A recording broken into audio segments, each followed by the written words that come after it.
I'd like to call the meeting to order at 6 o'clock. Everybody stand for the Pledge of Allegiance, please. Pledge allegiance to the flag of the United States of America and to the republic for which it stands, one nation, under God, indivisible, with liberty and justice for all. Okay.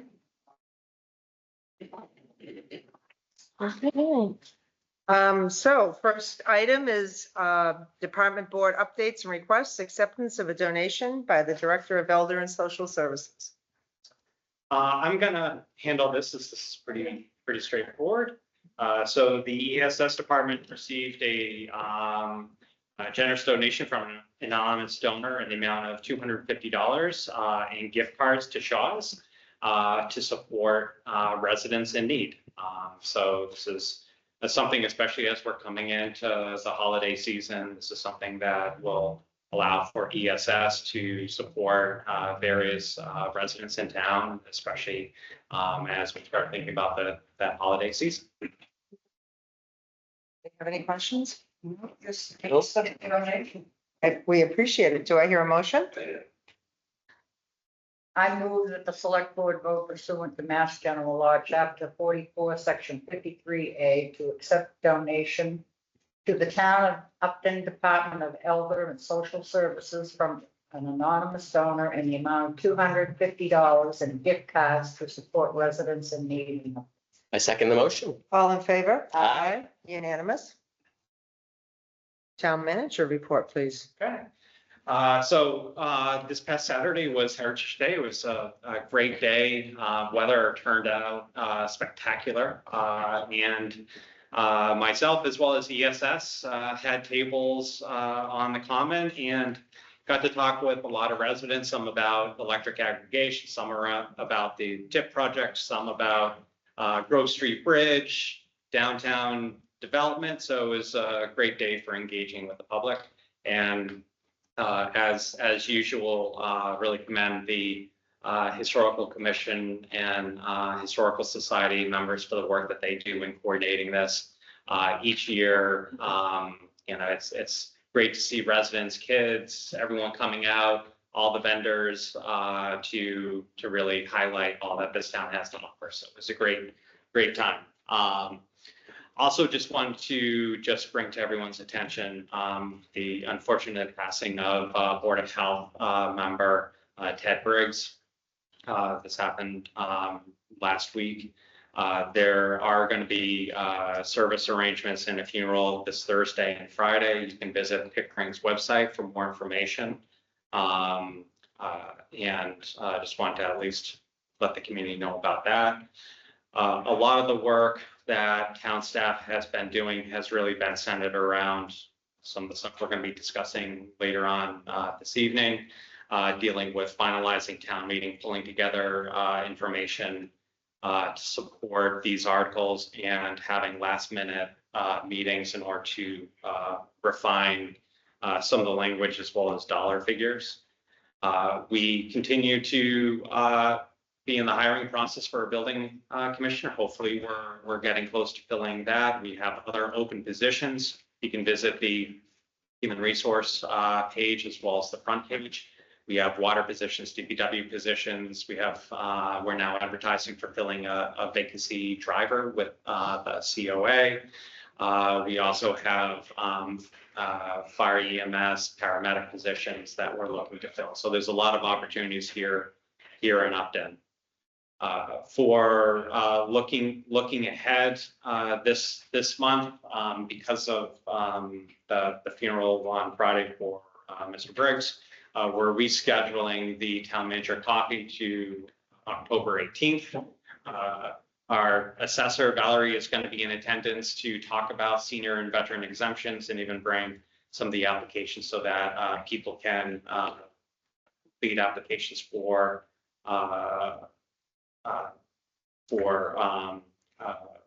themselves on Friday, the 18th. The application for exemptions, and I'd have to confirm, I believe they're due November 1st, so that period is coming up. For various departments, we're basically chugging along, business as usual. One of the things people may notice going to the community center is Dennis Westgate and his crew had finally brought in the vendor to paint the parking lot. So there's a new configuration of the parking lot. The first driveway is enter only, and then by the VFW, that's both enter and exit. It's circulation that back, I believe it was almost a year ago that I believe Chief Bradley brought to everyone's attention that this would really improve safety because that first access closest to the community center is really close to that curve. And cars do come flying until we do the roundabout. Cars come flying around that curve. And it also allowed us to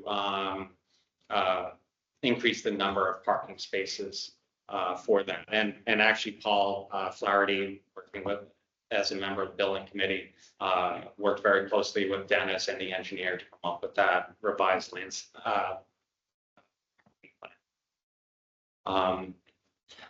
Town meeting is coming up on November 12th, and some of the other items that sort of the board needs to sort of grapple with is, and this came up on Saturday,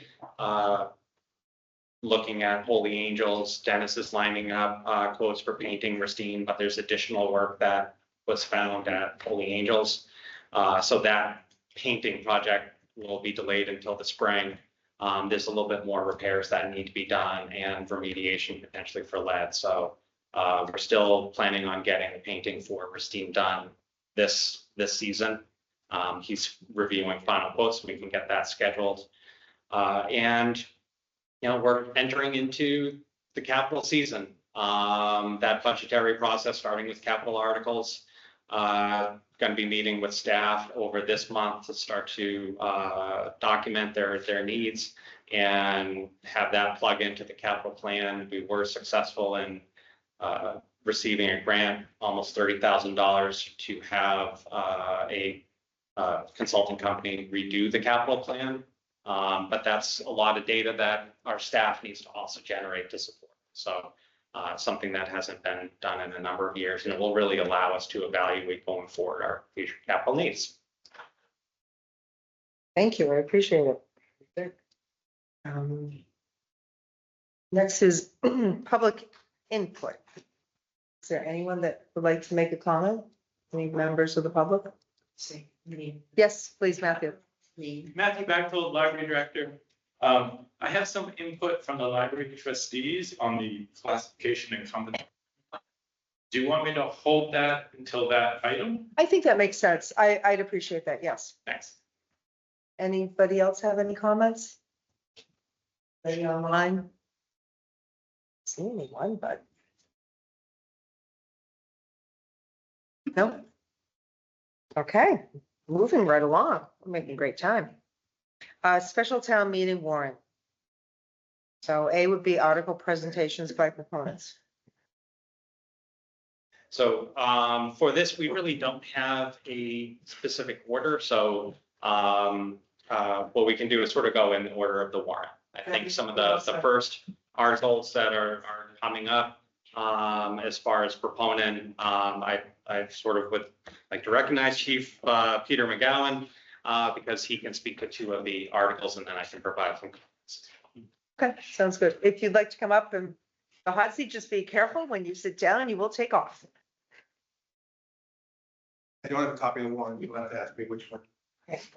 Would you like a copy? Oh, we see. Look at this, great.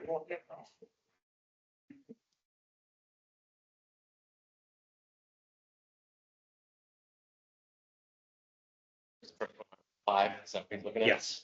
Yep. Article Okay. 5, chief. Right. 5 and 6, yeah. Okay, so Article 5 discusses a radio system infrastructure upgrades. Chief Bradley had put together a plan to upgrade the infrastructure of our radio systems, changing out repeaters and adding repeater sites. He applied for the total project cost of $554,027. He applied for a grant through State 911.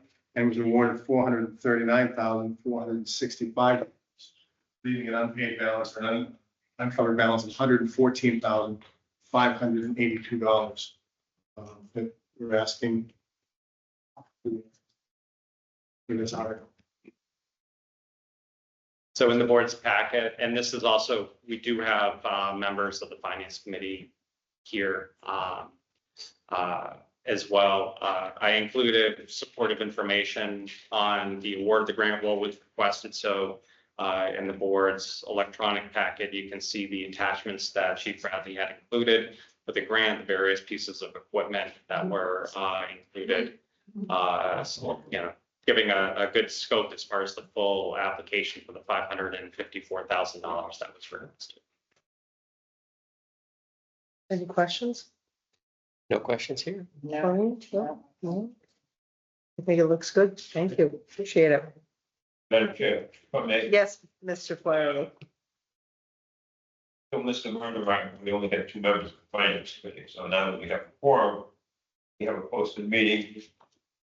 I know we're not gonna make any votes or any command decisions. The point was to try to save time for the proponents of the article from coming forward that say, you don't have to ask the story, tell the story to you one night, come back and tell the finance committee the same story another night. Okay. And we've done this, I don't know, Joe, the past 4 or 5 town meetings. Yep. and Yes. Generally, it works pretty good. So having been said, all the meeting of finance committee in the water, it's 11, I guess. And let the record shows that Mr. Burns, clarity, Mr. Wire. Thank you. Okay. Next article, which would be, which number, Joe? 6. So Article 6 is funding for police station camera system. The camera system at the police station is experiencing failures in certain areas. And Chief Bradley put together a proposal for $15,600 to upgrade the camera system for the police department. It would cover schools, town buildings, recreation area. If they understand it, there's some additional information. Yeah, so I met with IT yesterday and in talking to Chief McGowan, specifically, there's 2 cameras that aren't working and they received a separate proposal of $1,800 to repair those cameras. In talking to our IT director that we share with Mendon Upton Regional School District, we had also identified a number of other cameras across town buildings, such as this building, fire department, down at the beach, that we want to take a holistic view to. And I had 2 years ago, sort of penciled in for FY26, looking at it as part of the capital plan, looking at all the camera systems, making sure that we had the right places covered. So if we're going to be doing some general improvements, what I talked to Chief McGowan on is maybe holding off on this, just doing the repair for the 1,600. But we can do that internally. We don't need an article for that, to then allow for us to work with IT to develop a plan to make sure that the police station's goals also match town goals, and also what needs to be done, say for this building, gets the appropriate review and input from the police department so that the system's tied together. An example here is that the recording device basically just captures 36 hours. If there's something that happens at the treasurer collector's office, we only get the back of their head. We don't have a front or a side view. And if something happens on a Friday and we need to look on a Monday, it may be erased. So sometimes, you know, you hear about things after, oh, well, there was this confrontation that happened. So we want to take a broader look, and because of that, I mentioned to Chief McGowan that I'd be recommending pulling this off so we can take a holistic look, but get those cameras fixed because they are an existing need to get those repaired. Questions or comments, Maureen? No questions. Brett? No questions. So we basically, we will be pulling 6. and Yes. putting Something on annual. Okay, Yep. that works for me. And then the next one is Article 7. Article 7 is an article put forward to replace the police department's drone.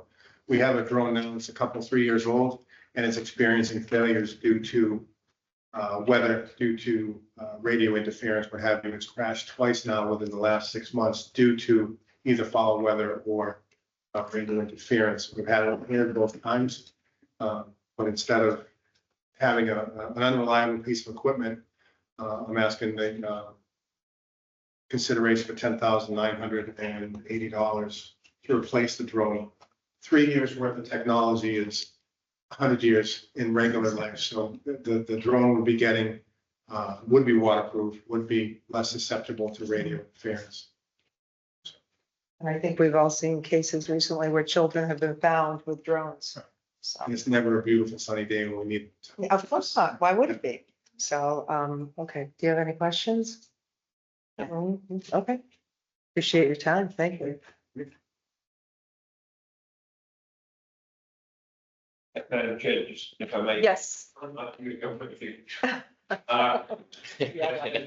the community center project, we went through and I believe, Chief Bradley, that the cameras that we have at the community center, they're pretty much state of the art for today's technology, are they not? Yes, yep. Yeah, the problem we had at the police department, it is old technology, so some of the cameras weren't available. Yes, and then was to replace the whole system. Certainly good town managers look at the town as a whole, place everything that it was. Thank you. Okay. Will Fire would be fire, up next. chief and chief, please.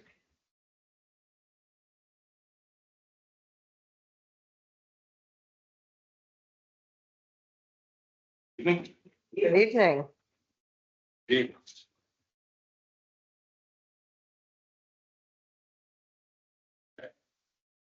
So Article 8 seeks funding to engine free valve repairs. This is 1996 International 4x4 brush pumper. It's used as a frontline piece for all brush fires. Two of the valves need repair. Fortunately, the parts are no longer available, so we have to replace the whole unit. So we're seeking $19,451 to replace that. Questions, comments? No. No. Okay. Go. Just a question on that. Obviously, we've had this truck a bit. Is there a plan to at some point replace it? Like in the capital plan, or is this, we can kind of, Capital plan? yeah, Not in the near future. The truck is kind of unique piece of what it does with its Yeah. purpose. yeah, The only reason why we were asking for the article, if we took that amount of money out of our maintenance budget for the other stuff, here, yeah, it would reduce the amount. yeah, Basically, it has 4 valves in it that when it was built. You can't, the valves aren't, the servo units are not available anymore. So like the last one I bought on eBay. So you can't get them anymore. So we have to, it's a replacement of all the plumbing and what's needed to replace them. But now the truck is in excellent condition and it's not a piece of work to replace. Makes sense. Yeah. Awesome, We hope to get another 5 to 10 years out of this. awesome. Thank you. Thank you. Next item, Article 9. Looking to amend the 2018 special town meeting Article 7 for fire station roof repairs to conduct flooring and other improvements. Basically, we have a lot of UV damage, heat damage in the front of the fire station, in that glassed in area where the Niagara pumper is located. Because of the heat that's generated, some of the floors buckling has damage to the floors. So we're looking to replace those floors and also put some UV film on those windows and some of the other windows in the station to prevent that damage. That total cost is $26,375 to do all that work. Do you have any questions? No. Brett? Nope, good stuff. Mr. Flaherty? Definitely. That account. That, it's about 40,000. It was 44,000. 44,000. So there's enough money in that line item to do the amount to cover this repair. Yeah, when we brought it up, we went to Joe and looked for money and he actually brought up that still in that account, so.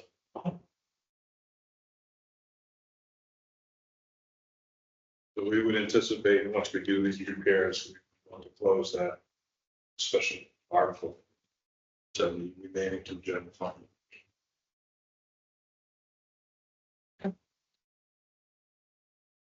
Sounds good. Joe, you've been living and breathing this document. Is this all with the fire department? For fire, this is it. Fire and safety, thank you. You. I like to defer to the experts since I'd have to read each article. Thanks for coming. I appreciate it. So the next article is the COA van, and we do have Tanya joining remotely. Hello, can everyone hear me Tanya, okay? thank you for coming.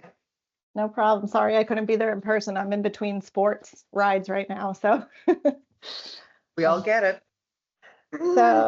So this article is in request of a second vehicle for the ESS department for transportation. It is a minivan, so a smaller vehicle than what we are operating right now. Total cost based on MassDOT's 2023 contracts is $78,604. It's the department's intent to apply for a grant, which as of 2025 would cover 85% of that. So our cost would be a little bit under 15,000 should we receive the grant. Just to give you some numbers based on what we've been seeing lately. So from this time last year, our transportation rides have increased by 106%. And that includes people who have increased needs that are requiring more rides to places, as well as a large number of new riders that we're seeing that are high need as well. So right now we are using, excuse me, the large 14-passenger van to transport 1 to 2 people at a time, if we're lucky, to medical appointments. So trips to Marlboro, Worcester, et cetera, can tie up that van for a good portion of the day. And I would say at least 80% of the rides are single or double occupancy that we're doing right now. Smaller vehicle would obviously be more efficient when providing these individual rides and would free up the larger van for other activities such as shopping. If we continue to run the van as we are now, we're going to continue to incur unnecessary fuel costs and continue to depreciate the current vehicle. So even since I've started, I've seen our fuel costs increase astronomically due to how much more we're using the van throughout the day. And I'm sure all of you agree that we want to continue to support the residents to age in place for as long as possible and to maintain their independence. And this van is really, for a lot of our frequent flyers, the only way that they're getting to their medical appointments, to pick up their prescriptions, to get groceries for the week and everything that they need to do to survive. So we are planning to apply for the grant. The application process opens on October 15th. It closes on November 22nd, and unfortunately, we would not have the approval until spring. So our request is to fund the full amount and hope that the grant will be able to cover the 85% of that. Very good. Thank you. Questions? Thank you very much, Tanya. We appreciate it. Thank you. Go ahead. Mr. Byrne has a question? Drivers, we're gonna need to think about additional drivers, It's nothing to do with the purchase, but Sure. assuming that we have 1 or 2 drivers now, so if we have multiple vehicles, we need additional drivers. Tanya, could you hear that? It was breaking up, but additional drivers is what he was asking essentially, right? Exactly. With 2 vehicles, will we need to hire additional drivers? So at least for the remainder of this fiscal year, I think we'll be able to get by with what we've budgeted. What we would be doing is using the minivan more often than the larger van, so the hours would balance out. We wouldn't be using them concurrently unless it was the weekly shopping trip or a lunch trip, which wouldn't require a lot of hours. So other than the position that we're currently hiring for that's already budgeted for, I don't anticipate that we would need any additional driver budget at this point. Do you have any For- comment? For FY '26, I think that will be a topic of discussion where we may want to take a look to see about expanding so there can be concurrent service, but that would be a FY '26 discussion. Well, that part's true, but not necessarily, not knowing how available. So with these vans, they pretty much are specific models we're getting. So they're not necessarily being built. If we want white or black, that's what we're getting. So through this program. So the availability for some, when they were awarded in the spring, they still got it within the fiscal year before it ended. But as far as going forward, that decision, as far as in FY '26, will we want to have additional funds for drivers and have a concurrent service? That will be something that we'll be discussing and preparing the FY '26 budget. And I would say, like, I think that clearly if we're adding another van, the intent is to increase the service. And so if we're increasing the service, logic would indicate that you're right. At some point, you would have an opportunity to have more either hire another driver or have more hours from the existing drivers or whatever that looks like. I understand we're decoupling that conversation, but I think it's worth recognizing that if we're adding another van at some point, it would make sense that there's going to be. Right. It's not just this cost. There's going to be getting another vehicle in the fleet, whether it's a police car, a fire truck, a DPW truck, an ESS van. You need someone to drive it. You need someone to maintain it. You need to put fuel in it. So it's more than just this one article. So I totally acknowledge that, and we need to be mindful of that. Increasing what the need is. Totally. Make sure It's not just this one thing. Business as usual, that's all. Yeah, that's exactly right. I think that's right. Yes. Mr. Chair. I have a question and a comment, actually. If you take a look at the existing van, right now, I see it a lot of times making rounds through the town, Millhouse, Coach Road, back to the community center. A lot of times I see no one on it, or one person on it, or 2 people on it. Do we have any statistics that will show what the ridership is on this larger van, for one, and then how often it runs in a day? At this point, I certainly support, I've been in a few of the meetings of the Council of Aging. There's clearly a need for the medical, and I support that. But the question is also, when we take a look, we've been charged over the last few years about $50,000 for the Worcester Regional Transit. We don't take advantage of it.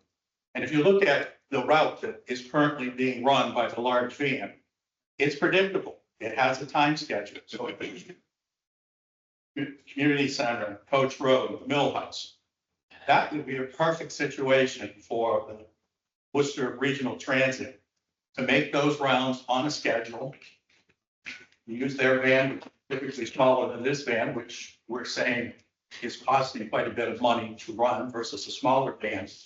We should also be looking into that. And I'd like to see what the statistics are on ridership. So as I mentioned earlier, so from year to year, we've had an increase of 106%. So we're looking at about 515 rides over a fiscal year, over a quarter, I'm sorry. So a little over 2,000 rides a year. And I would say what you're seeing in town as far as the regularity of the shuttle is probably for a few people that come to and from exercise classes or regularly scheduled activities. And then in between that, they're doing the runs to Milford, the runs to Worcester, the runs to Northbridge, and those are all unpredictable based on medical needs. So there is a little bit of predictability, I would say, in morning and afternoons for the shuttle coming from Millhouse or from Coach Road to the center, but the rest of it is all as needed for the medical needs of the residents. I don't know if that answers your question. And partly, if I can just jump on her, because I think it will also help on this. Tanya and Mike Antonellis have also been in conversations with the MPO as well as Metro West Regional Transit, specifically since we are paying into MBTA about getting service and in more of a on-demand type service. We had tentatively, I think it was either the 15th or the 29th of October, we were identifying a date for them to come and present to the select board. I forget which one we landed So on, but yeah. we'll confirm, but we already sort of started lining that up, and I'll let the board know when that's scheduled so we can put it on the agenda and have that discussion, because there really is an opportunity not only locally, but also if then there is other dial-a-ride on-demand services that the region can provide. It's just another layer for providing transportation for some of our residents. Thank you. I'm really looking for a holistic approach to the whole thing, just not looking at a single smaller van. So Yeah. that answered my question. Mr. Flannery? Joe alluded to it earlier, and what's the availability on this? Long lead time to get this? I'm told from the last round, and again, looking at the past, hoping that the future is the same case, that there wasn't a lead time, that there was general availability, that is specifically a contract for what is essentially a singular model, black and white, van through this program.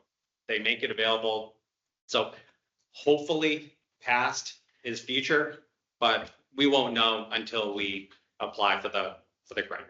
I had another question, not a question, just an observation. I spent some time with Bob Fleming this afternoon, and we had lunch, and that was it.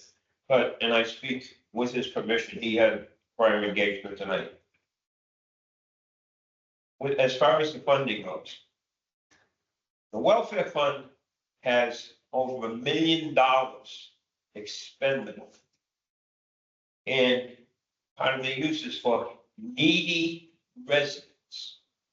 Now, can you make stretch the definition of needy to the point where a resident needs a ride to a medical appointment, or needs a ride to whatever situation, that would that qualify as needy?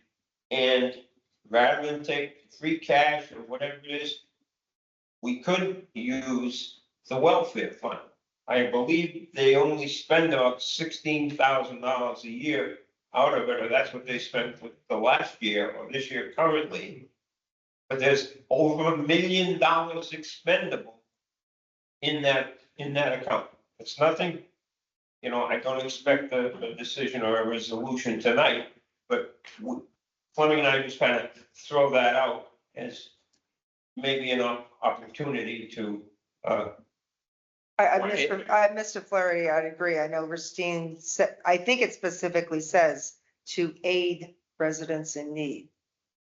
And residents in need could very well be people needing to get to the doctor. Agreed. Agreed. How do you define that? Can you? It was. Getting within the. I don't know that it's a stretch. And yes, Brett? I think it's a great idea.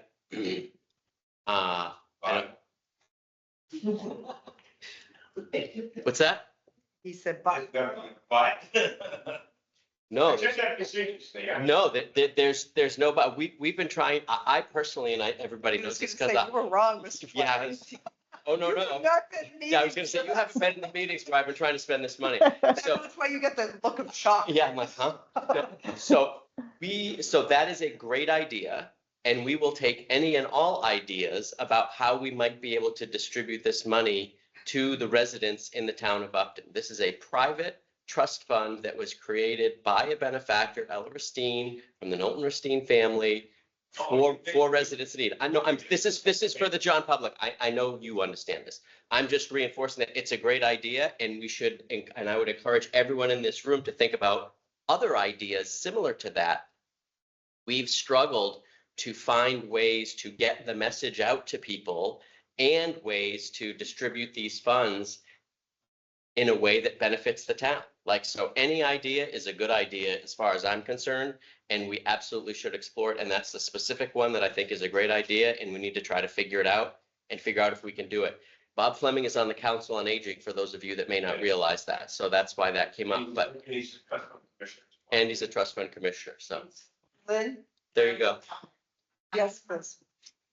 During the Lynn Haggerty trust funds, during the last selectmen's meeting, the trust fund commissioners met, selectmen signs who weren't in attendance, so I just wanted to fill you in. We approached the selectmen to look at what's the exact verbiage on these trusts, just so that we know what exactly it says, what the bequeath was for. Just. Yeah, this one is for residents in need. It's very vague, but we can make the policy around that. So I can tell you within the verbiage from the original trust, we would have the leeway to work with KP or whatever legal firm to make sure that we're sort of within the four corners of what that trust said, but it's not specific or clear at all. So there's no way that anybody could say definitively like, nope, you can't use it for that. No, I'm just saying it in general for the trust funds and the individual. For all of them. I mean, there's a lot of them, right? So, excuse me, No, there's a lot of them, right? there's Yeah. quite a few of them, and we don't, you just have to carefully look at the language that's associated. It's- Just pointing that out. Yeah, no, It's that's been not done, really- but yeah, It should benefit the community. that's what it's for. Have you found any more of those bequests? No, I have not. I've, cross-referenced, the documentation Yeah. that the accountant puts out as well as the original list now. And I think the original list needs to be updated. Yeah. And I would bring that to I have that, for the trust fund. Yeah. Commissioners to look at. And I mean, think Yes. it would be a great opportunity. I know we're sort of digressing here, but sorry. I'll No, I was like literally, right? Like I would love to have something on the website for everybody. Like, here are all the trusts. Here's what the legal documentation is. Here's what the select board policies and procedures are, because we obviously can control those and change those. And so that can be an evolution. Like, we've gone through this exercise before of looking for and gathering all of what the actual original trust language was. And a lot of it is 60, 70, 80 years old. So it's like looking for old deeds and things like that. So that we've done this before. We'll absolutely need to do it again in a way that it's sustainable and transparent for folks, because I think that will help us be more effective at distributing these funds, right? That's the whole point of this, is to become more effective at doing these things. Sorry. Mr. Flaherty, yes. Wrap this up. This was not my, this was Bob Fleming's idea that, yeah, that sounds like a good idea. So, like I said, he couldn't be here. I tell Mr. Fleming, we appreciate it, and, you know, at the end of the day, we always can pull this article. We can fund it through the Ristine, and if we get grant money, we can reimburse the Ristine. I do not know. That's a good. You have to follow that part of it, but. That's pretty appropriately, because I think a lot of us didn't understand that. I think it's all. There was something come up about, reimbursing the trust and couldn't do. Well, And maybe one, and more many times. we can work the details out, but it's definitely something we can look further into. So, yes, Ms. Byrne? So for, we have to do any logos or anything else on vehicles that included in that cost? I don't believe so. We probably would have to do it, but that cost is minimal and I think would be able to be absorbed by the town's budget. For example, for the community, for the bus, that total ended up being, I think it was like $900. It's not, for here, it may be putting on some lettering on one side and a town seal. Yes, we could increase the amount to allow for that to happen. That's if we get 20%. Oh, for the grant, no, we wouldn't be able to get reimbursed for the lettering. That would be something we would do ourselves because they specifically identified the model and the cost, and then they would reimburse up to 85% of that cost, not anything on top. But we could add in an extra 1,000 to cover lettering.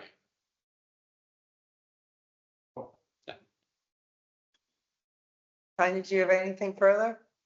No, I was just gonna say that, reiterate what Joe said, is we're basically stuck with the grant with the exact model that they're contracted with, and anything additional GPS or any additional features would be at our cost.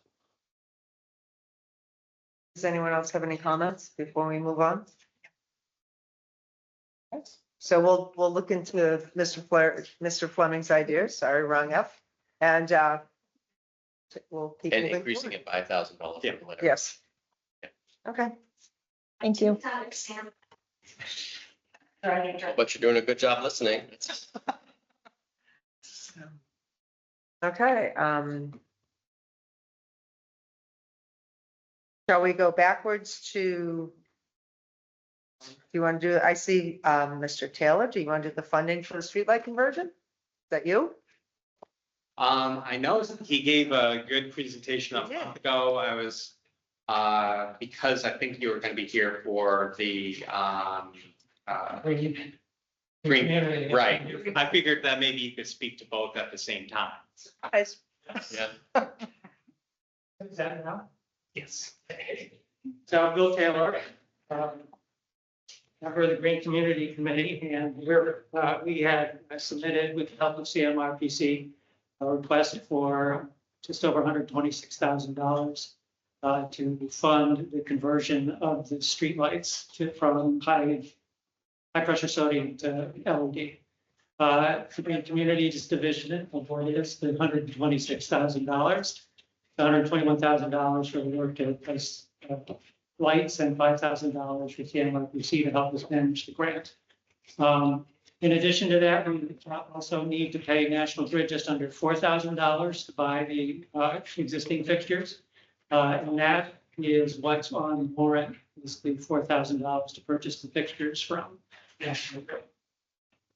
That's $3,000. Yeah, 3,797. Oh, free. Okay, does anybody have any questions? Finance?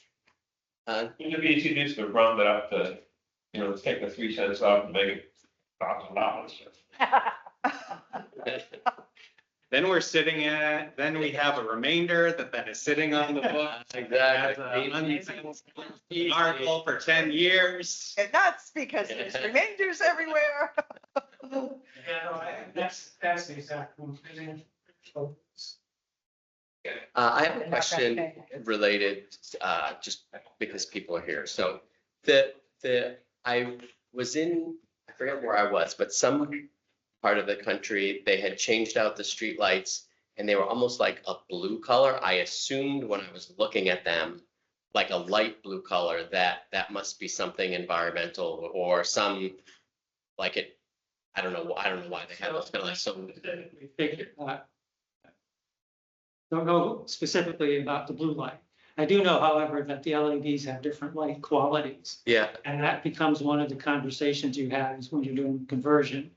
I think for this purpose, it's pretty standard LED, should be the whitish light. I guess I'm just, so that's, you have a lot of options with LEDs in terms of light. Yeah, exactly. And I just wonder if like that's the time to ask the question to say, hey, are there other both better for humans and better for light pollution options? If we're going to be redoing all of our streetlights, it seems like we don't do this too often. So maybe now's the time for someone to have that conversation and explore it. Yeah, certainly. Or not, if it's, yeah. Idea whether or not there's a significant positive. No idea. Yeah. LEDs. And having gone through this in other communities, Bill's entirely right. That will be a decision point as we go on. Exactly, at some point. With the program, as we review the individual fixtures and with the contractor. When we went through this in Grafton, I don't remember any sort of price differentiation because many of these can be sort of set and fine-tuned.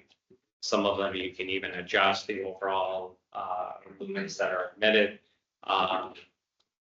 because maybe the standard light is a little too bright, or you need to be, fine tune it a little bit more. So that will be a step that we start later on in the process once we finalize contract documents and we get town meeting authorization for that. Question, Yes, if we own the streetlights, does that mean the town is responsible for maintaining it? Yeah. And what happens when the 145th project? State has to move all the poles, is National Grid going to take the lights down and replace them on the new poles? How's that? However, yes, I mean, there's no, yes, the maintenance cost will end up being less than what we're currently paying National Grid. Now, it could be somewhat less as a result of the work that is forced upon us by the TIP project. But overall and over time, we're definitely going to be paying less for maintenance. Right, so in the TIP project, you're going to require that the state, whoever their contractor is, when they're moving poles, which they're gonna have to do, if a pole that they have to move has one of our streetlights on it, they're gonna have to take it off the pole and install it on the place. I think that's a good thing to be able to highlight for them, to make sure that it gets included into the work. Because. I'm assuming we would have these in place before the TIP project. Correct. And the other thing is that the number of light poles that are impacted, when you think of the whole stretch, they really are a minority. It's going to be primarily at some of the intersections they're enlarging. So you may only be dealing with a dozen fixtures that are impacted because it's not going to be along the whole stretch. They're not replacing every telephone pole along the whole stretch. They're keeping a lot of it the same. It's basically at some of the key intersections that they may have to widen or adjust alignments, which then impacts. Along 140, there are a lot of poles that are in the middle of the sidewalk. I can imagine that would have to be. Potentially. And that's something that we're going to find I out. mean, even if you have to move one pole, you got to figure out how to deal with the streetlights that we're paying for and replacing and purchasing from National Grid. So we'll figure it out. Yeah, it's got to be done. Right? Whether it's one pole or 50 poles. Yeah, I mean, that's something that if their plans are requiring that change, it should be on their shoulders. Yeah. And we'll be able to relay that. Exactly. Mr. Flaherty? To the chair, Yes. are these LED lights gonna be like the one you say, they'll last for 10, 15, 20 years, or? Most of them. Yeah. And you'll be changing them in Don't have to worry about seeing any like Yes. Unfortunately, some of you fail earlier than anticipated. Yeah. But then it's on us changing, right? Yeah. So it's possible that the fire could take the tower, or change the light bulb, or we're gonna have to call an electrician. We're gonna have to call them first. So some towns will get together and have sort of like a contract with Shrewsbury Light. That's what Grafton and Northbridge do for when there's an outage with theirs. They basically have Shrewsbury come and replace it. Yeah, Because they have their own electric light. currently paying National Grid 32. 34,000, right? A year. And we have for years. Right, yes, We have for years. and we haven't gotten nearly that much service today. Well, I got a couple of speed lights on my streets. I've called 4 or 5 times. They've been up for a year. Right, so we have much more control over the lights now, will have much more control over the lights, yes. Well, now it's to the point that they're also allowing the people whose houses they don't want them turned on because they sleep at night. Lights not shining in the window. Yeah, so you could end up not replacing all the lights because people don't want something that can happen. Or the lights that we replace them with don't have that. Yes, Comment. Mr. Burns. So FY 26, we should see a decrease in street lighting, but another line item for street lighting maintenance. Yes. Something like that. Hopefully. The question is gonna be when can it happen, and yeah, that's the only thing, but We're gonna see there should be a corresponding. See an increase in their overall street decrease. Anyone else? So the second item from the Green Community Committee is a request for $1,500 to do a mailer to the community, everybody in the community, to ask that if they're interested in curbside food waste pickup, composting. We've been working with a company called Black Earth Composting, and they have been soliciting interest somewhat informal basis here in Upton. And so we've gotten almost to the point where there's a critical, that we've reached critical mass and they could start doing curbside pickup. This would be this mailer would be to basically get the message out to everybody so that we've asked everybody if they're interested. And it would describe the cost and how the service would work. If there's one other thing we may do is actually buy some of the like composting bins and stuff, but I think most likely the $1,500 is gonna end up covering just the mail. So. Anyone have any questions or comments from the board or the audience? Mr. Flaherty? We determined $1,500. Now, we did a. But Mr. Byrne didn't ask that Yeah, question. no, we did a similar mailing for the solar ice program. The mail service has this postcard thing, which goes to everybody, and it's fairly inexpensive, and it was roughly somewhere between $750 and $1,000 when we did it several years ago. So. Yes. Okay, thank you. Appreciate it. So which one would you like to go? I think now, because I see Mike Pinko is with us, Mike Pinko representing the Community Preservation Committee. They're submitting a amendment regarding membership. Choose number. That ends up being number 21. Thank you. For those reading along with what's draft 9. Thank you. Mr. Penko? Yes, hello, can you hear me? Yes. Great, thank you. I'm representing the Community Preservation Commission, and we're proposing a change to the Community Preservation, town's Community Preservation bylaw membership. It would allow the community Affordable Housing Trust, to appoint a member to the committee. This bylaw dates mostly, I think, from about 20 years ago, and at that time there wasn't a community housing trust in Upton. So we're just trying to kind of rectify that. It would the proposal would be to reduce the number of select board appointments from 2 to 3 to allow for that appointment from the trust. The other thing is just there's a minor change, which would we'd change the wording that the committee consists from 9 members to up to 9 members, because the last several years we haven't had a full 9-member committee.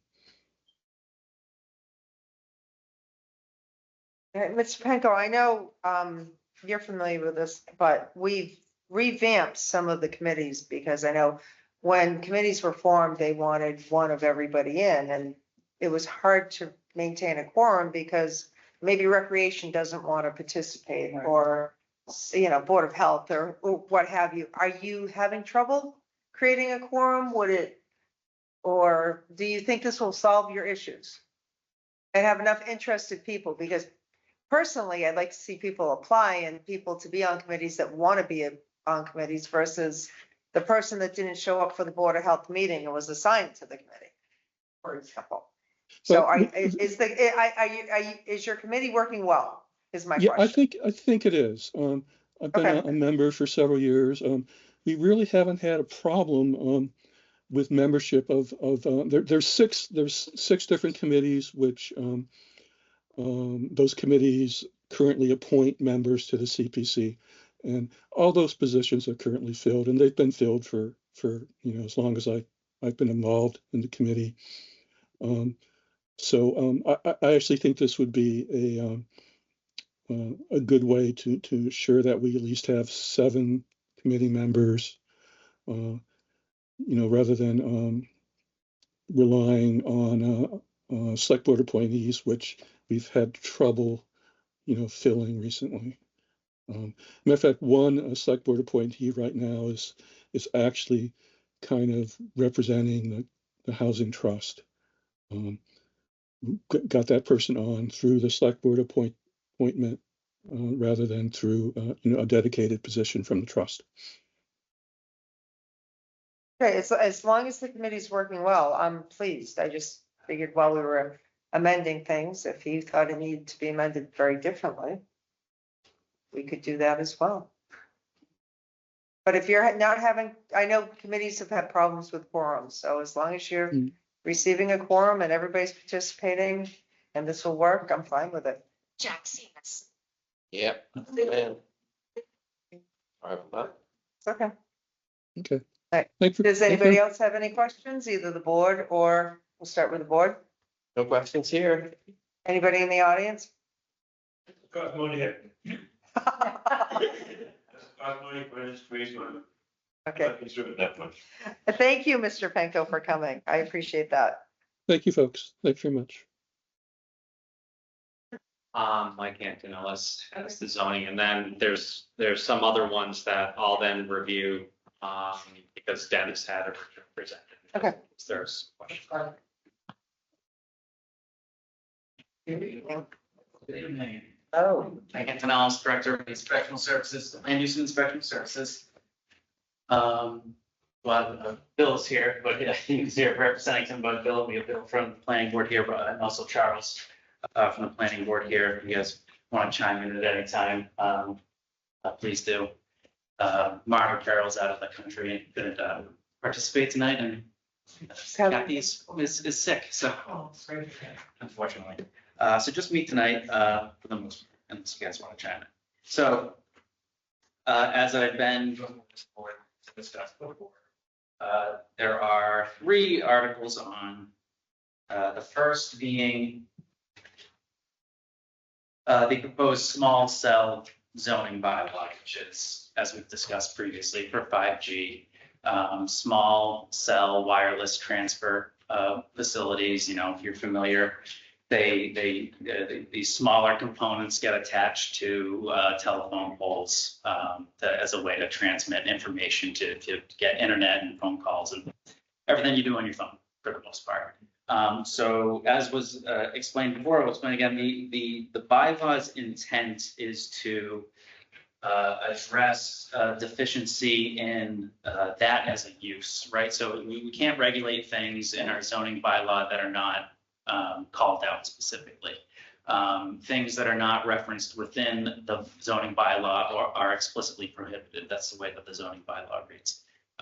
So the intent with this, as presented to the planning board, supported by the planning board, help of interested residents in bringing this forward, is to get this onto the books, so to speak, into the zoning bylaw, to call it out as a accessory use, accessory specifically just because it's small in nature, but also attached to poles and is serving a larger purpose of the transfer of information. Call it out as an accessory use, but an accessory use that requires permit through the planning board in order to be installed on private property. Keeping in mind, this is a zoning bylaw. Zoning is limited to privately and publicly technically owned, but land, right? Not right of ways, not streets. Streets, as you know, are under the control of this board. Highways are under the control of DOT. So requiring a special permit through the planning board in order to have this use in town. In the language that's provided, there's not much change. You know, you'll see some crossouts and some underlines showing just a change in language that has been proposed just to be consistent with FCC regulations. So the pre-existing language within the bylaw just needed to be updated so that definitions are consistent between our local bylaw and FCC regulations. And then section number G is really what is doing the heavy lifting here, because section G is a new section that calls out small wireless facilities specifically. It gives parameters around it. It calls out specifically that now that this use is called out within the zoning bylaw, requires a special permit, the planning board may adopt rules and regulations to further regulate its use, which is the intent, which I've been before this board to discuss as well. And the planning board hopes to work with the select board when it comes time to do that. But right now, it's just the inclusion of the use in the bylaw for the purpose of its regulation through the planning board. And if I could just provide a comment for anyone looking at the warrant. Language that Michael is referring to has been filed with the town clerk. The articles have a much smaller amount of text that says, please refer to memo dated September 26th on file with the town clerk. That's where you can find all of the language, all the strike throughs. The warrant would have been approaching 80 pages if we included all of the actual language for all the zoning. So I'll pause there to say that the planning board voted 5-0 to recommend this language as presented in zoning. The clerk's office, everybody has any questions following this meeting, obviously feel free to reach out to me. I'm happy to go over it. But I'll pause there if there are any questions relative to that. Any questions for me, Fred? No questions. Thanks.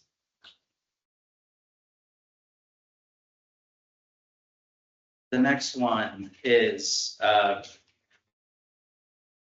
as most of us probably familiar, the MBTA zoning district. So the state passed a law requiring MBTA communities to adopt local zoning districts to allow multifamily by right.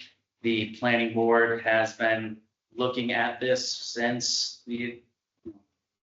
I got here, but I imagine we've been looking at it ever since the law was adopted. But since I came to Upton in January of 23, you submitted interim compliance action plans to the state to show that the town is in compliance with the law, and showing that the planning board is making efforts to accommodate compliance with the law. And on August 12th, I believe it was, the planning board held a public outreach meeting regarding the proposed zoning district and soliciting input from anyone interested in basically joining in that discussion. The planning board has selected and is pretty confident in approximately 14 acres of land along Route 140. And I apologize, it's a little difficult to describe just because the land along 140 that's been selected for the district is all woods right now. So there's not a lot of things to reference. It's the proposed Governor's Landing site for the most part. It stretches, if you've been familiar with the town zoning at all, the general business district is 300 feet from 140 into the west side, the west side of 140. So it stretches 300 feet and runs for a good distance, pretty, I think, all the way down to the Hopedale line. This would be, about 1,000, I want to say 1,000 feet, I'm forgetting the linear frontage of it, but about 14 acres along that strip where the proposed Governor's Landing site will be.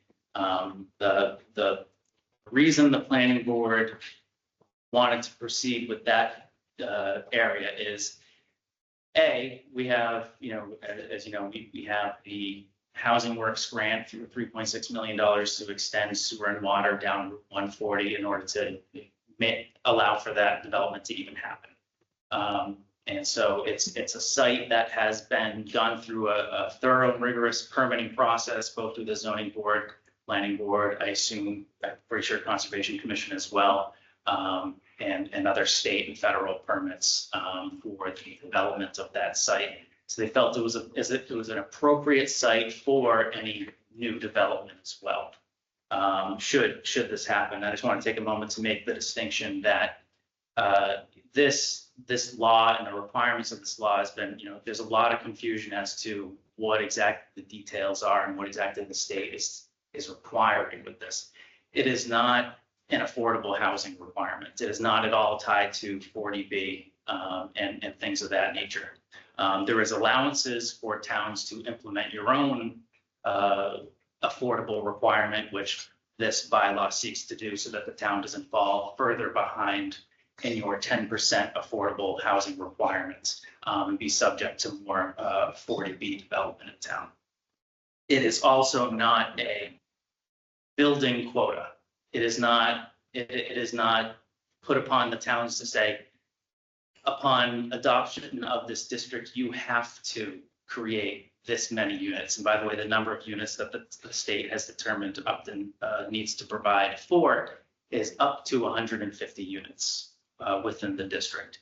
So that has been provided for, but that 150 units is not they're not going to make sure that, or at least right now, they're not going to make sure that 150 units have been built. You just need to, you as the town, state's requirement is that you need to adopt a district that can allow for a potential of up to 150 units.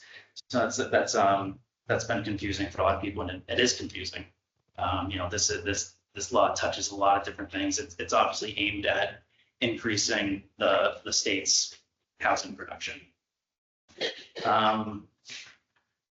The language of the bylaw itself for the establishment of the district, mostly taken from the state, had provided a template bylaw language which we went off of. Some things I'll call out specifically in the bylaw, and I'll go through line by line. What the planning board wanted to accommodate for with this district is the potential for mixed use development, incorporating a commercial use potentially, right? Because since it's going over our general business district, we don't necessarily want to lose at least the opportunity to allow for commercial tax dollars in town. That's space that was dedicated for that use through your original adoption of zoning for general business. So they wanted to stay true to that intent while being in compliance with this law. So that's there's the mixed use component that is allowed there. It's mostly for retail, restaurants, professional offices, artist studios, things like that. I'll call it the dimensional standards specifically because I know when people hear multifamily, they get very concerned about the size and massing of potential structures. Stories will be limited to 2.5 stories, so no taller than 2.5 stories, which is typical, mostly typical single family home, right? So that's what it'll be capped out at.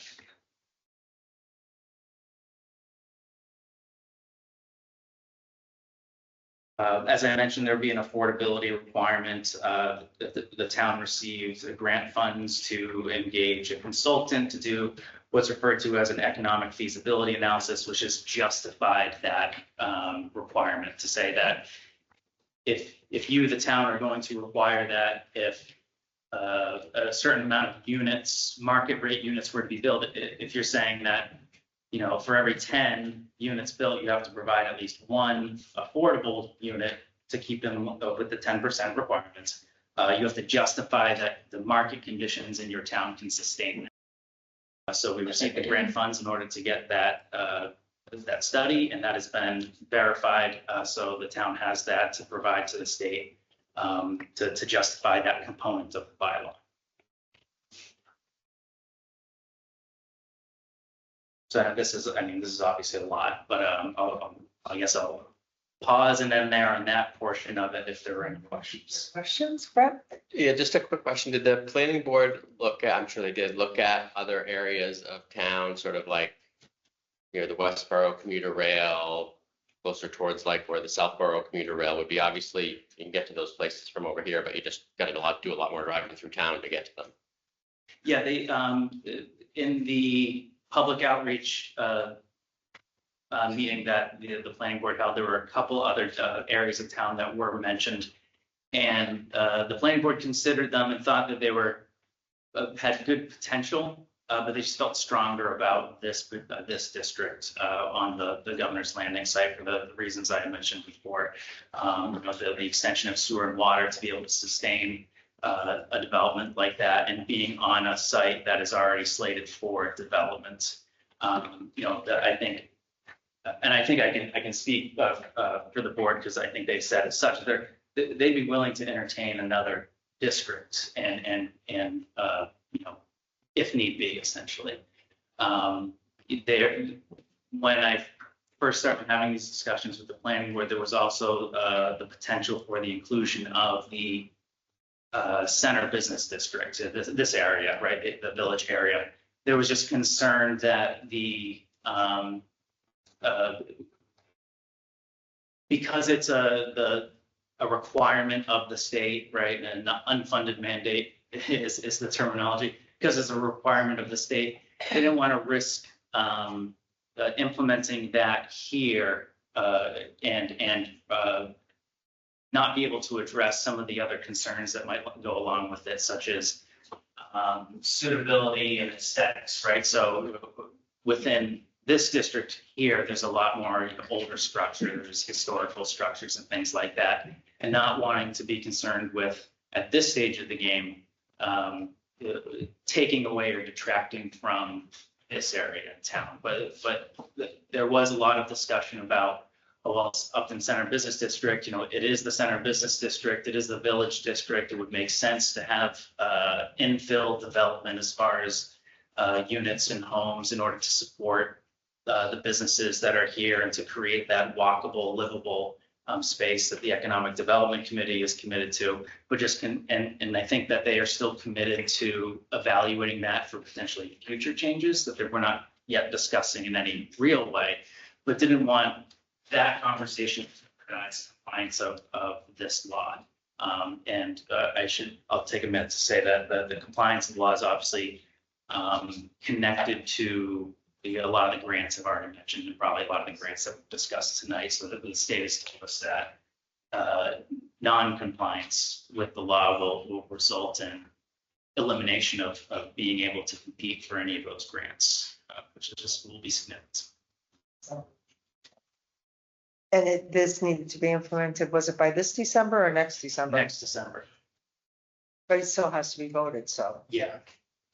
Exactly. So if for some reason, we weren't to pass a town meeting, we buckle up and. We only have 2 more shots at it. Yeah, exactly.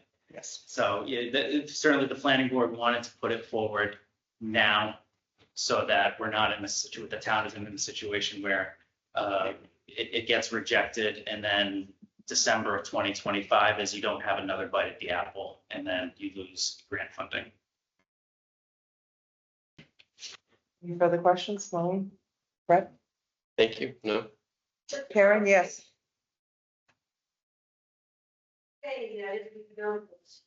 We would include some of the units as. Yes.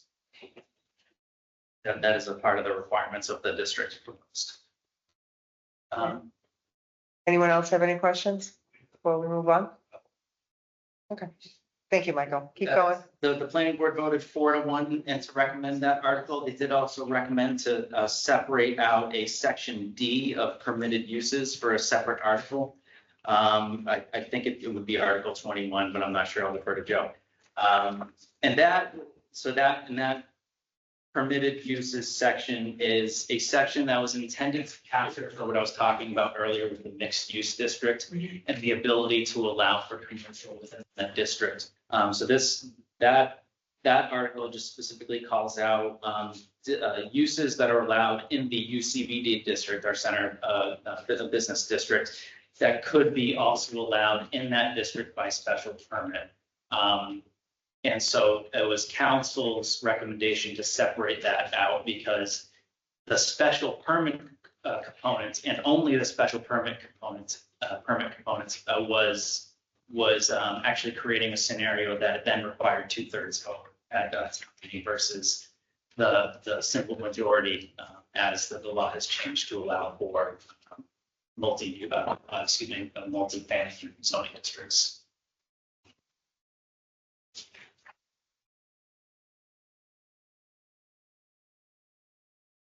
I think next is Article 24, am I correct? ADUs? Yes, so accessory apartments already exists within your zoning bylaw as an allowed use by special permit. The zoning board has been hearing lots and lots of those applications over the last few years.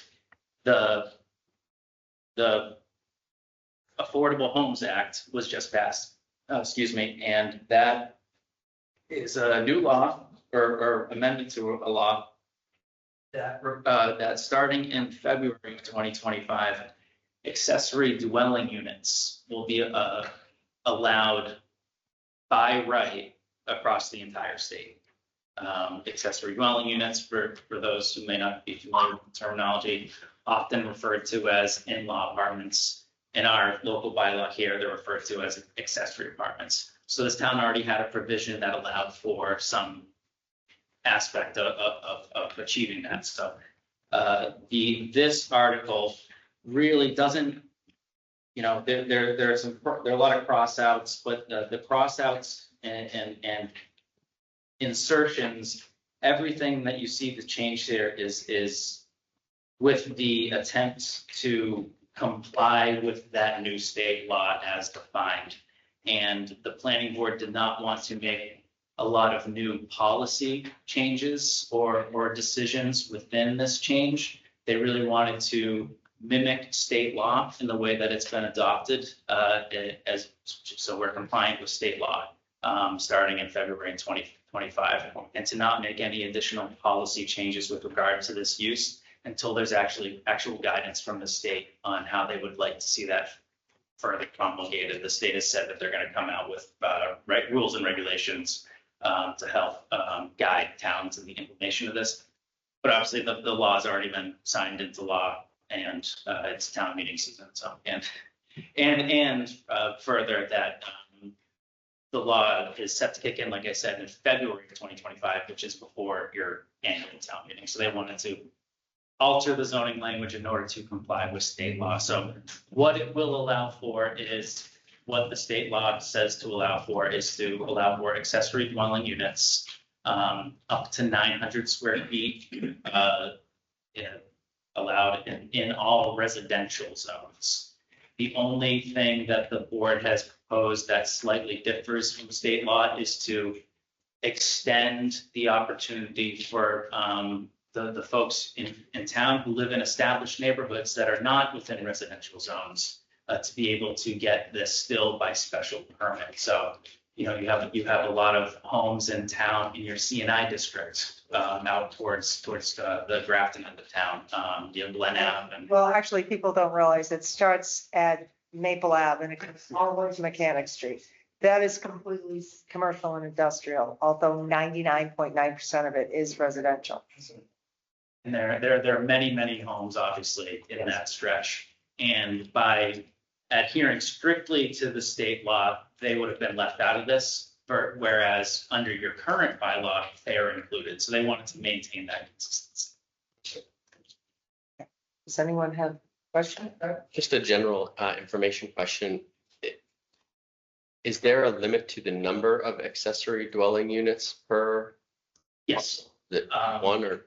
It is one with the state law is that you must allow for one, obviously, with the ability to add another by special permit. So the ability to possibly have two, but the second one requires a special permit. And that's in the bylaw where Yes, it is, because that's what's in the state law. Yeah, thank you. Any other questions, anyone? Maureen? Okay, thank you. Thank you.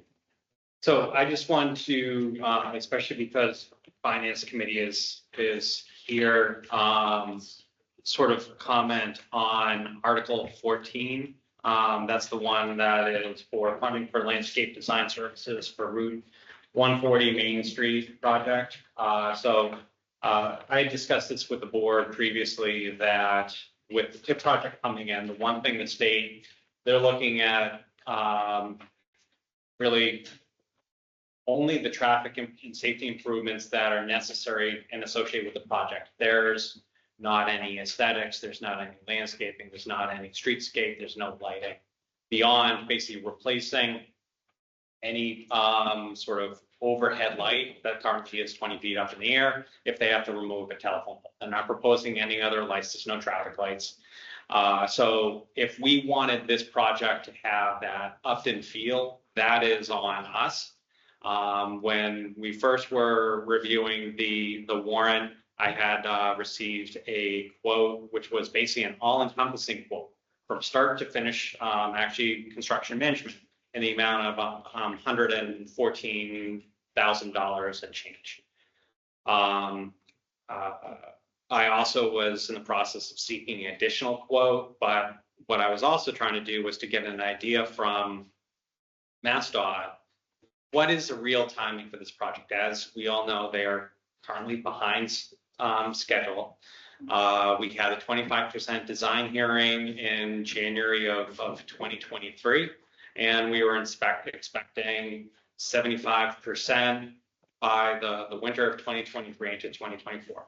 Clearly that didn't happen. Then I was told it would be the end of summer for 75%.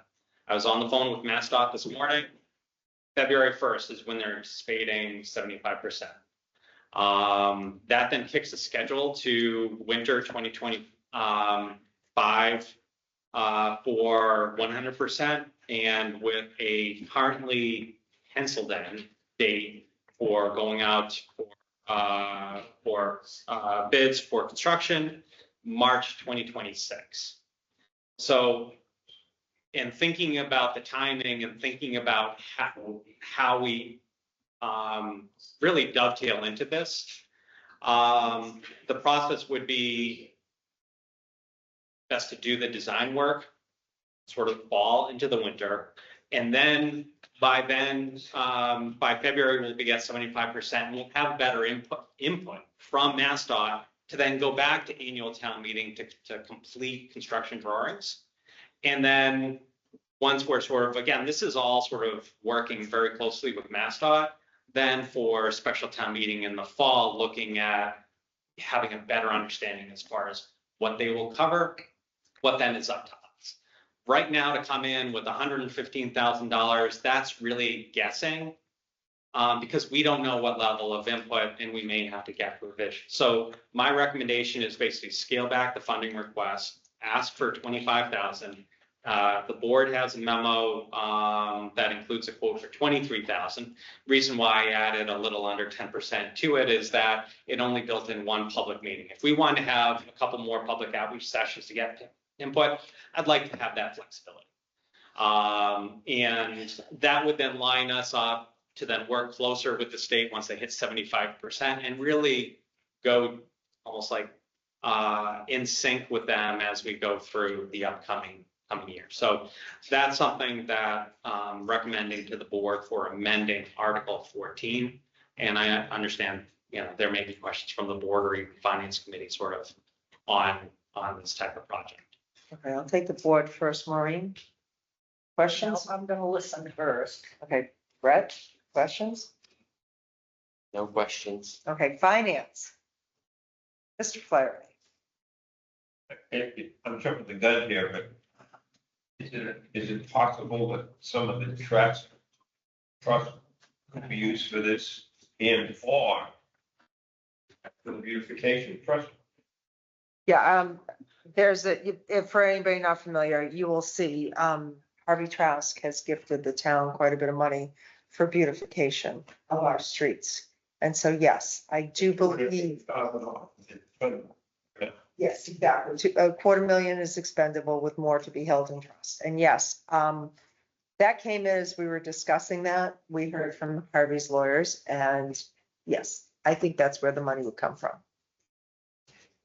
And if sort of piggybacking on that, that is a unique opportunity that, you know, for, as we go through with this project, we might be able to then identify how we want to utilize that, those funds. And if there is then a dollar figure for doing the actual work, that may be a benefit that then we can point like this work is being done through the family. For beautification, I had the same consultant prepare a scope of work that I emailed to the board earlier today, and like to have a conversation at a follow-up meeting about redoing a town common master plan, planting plan, looking at the common and also on Racine. And beautification would be a great purpose for that as well, because that really is to beautify the center of town. But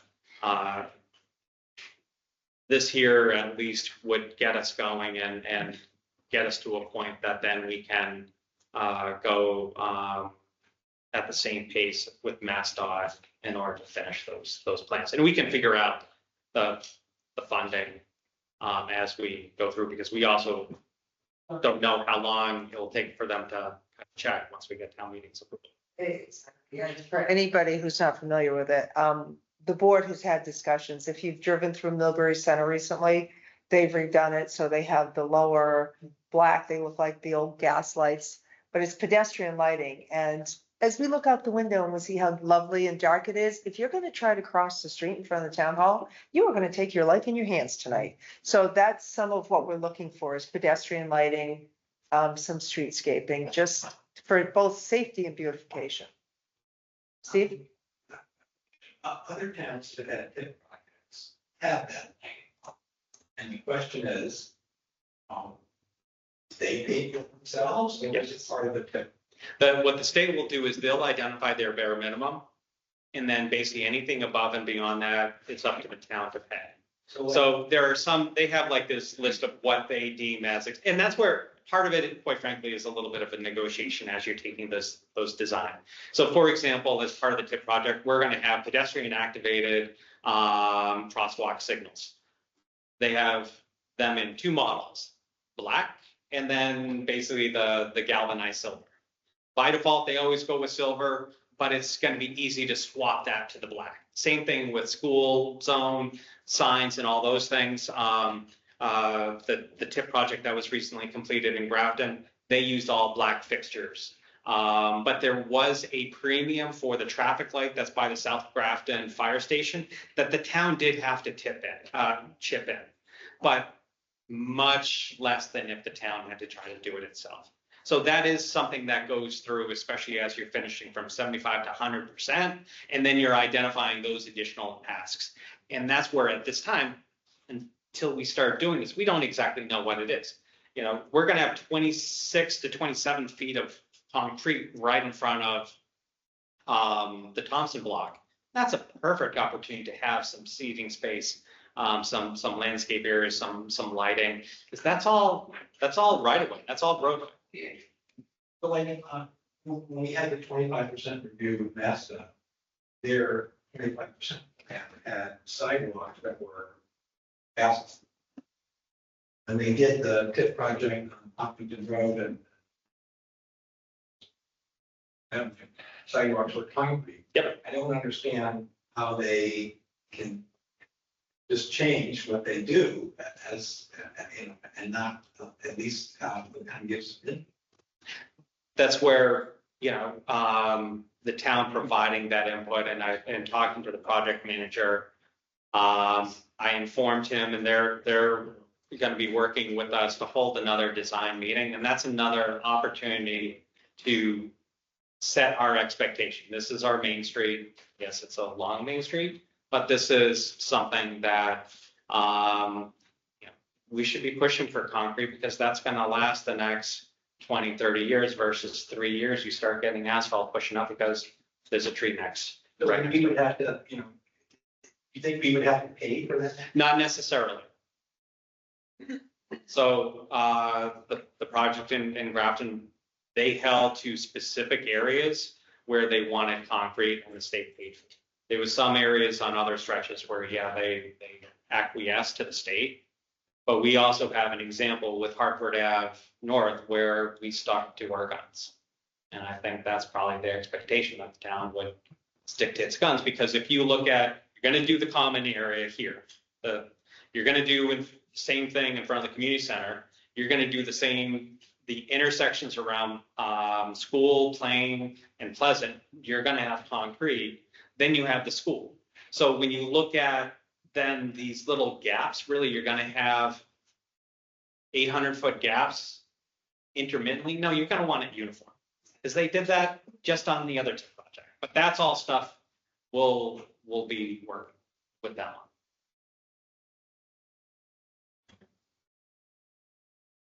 Other questions?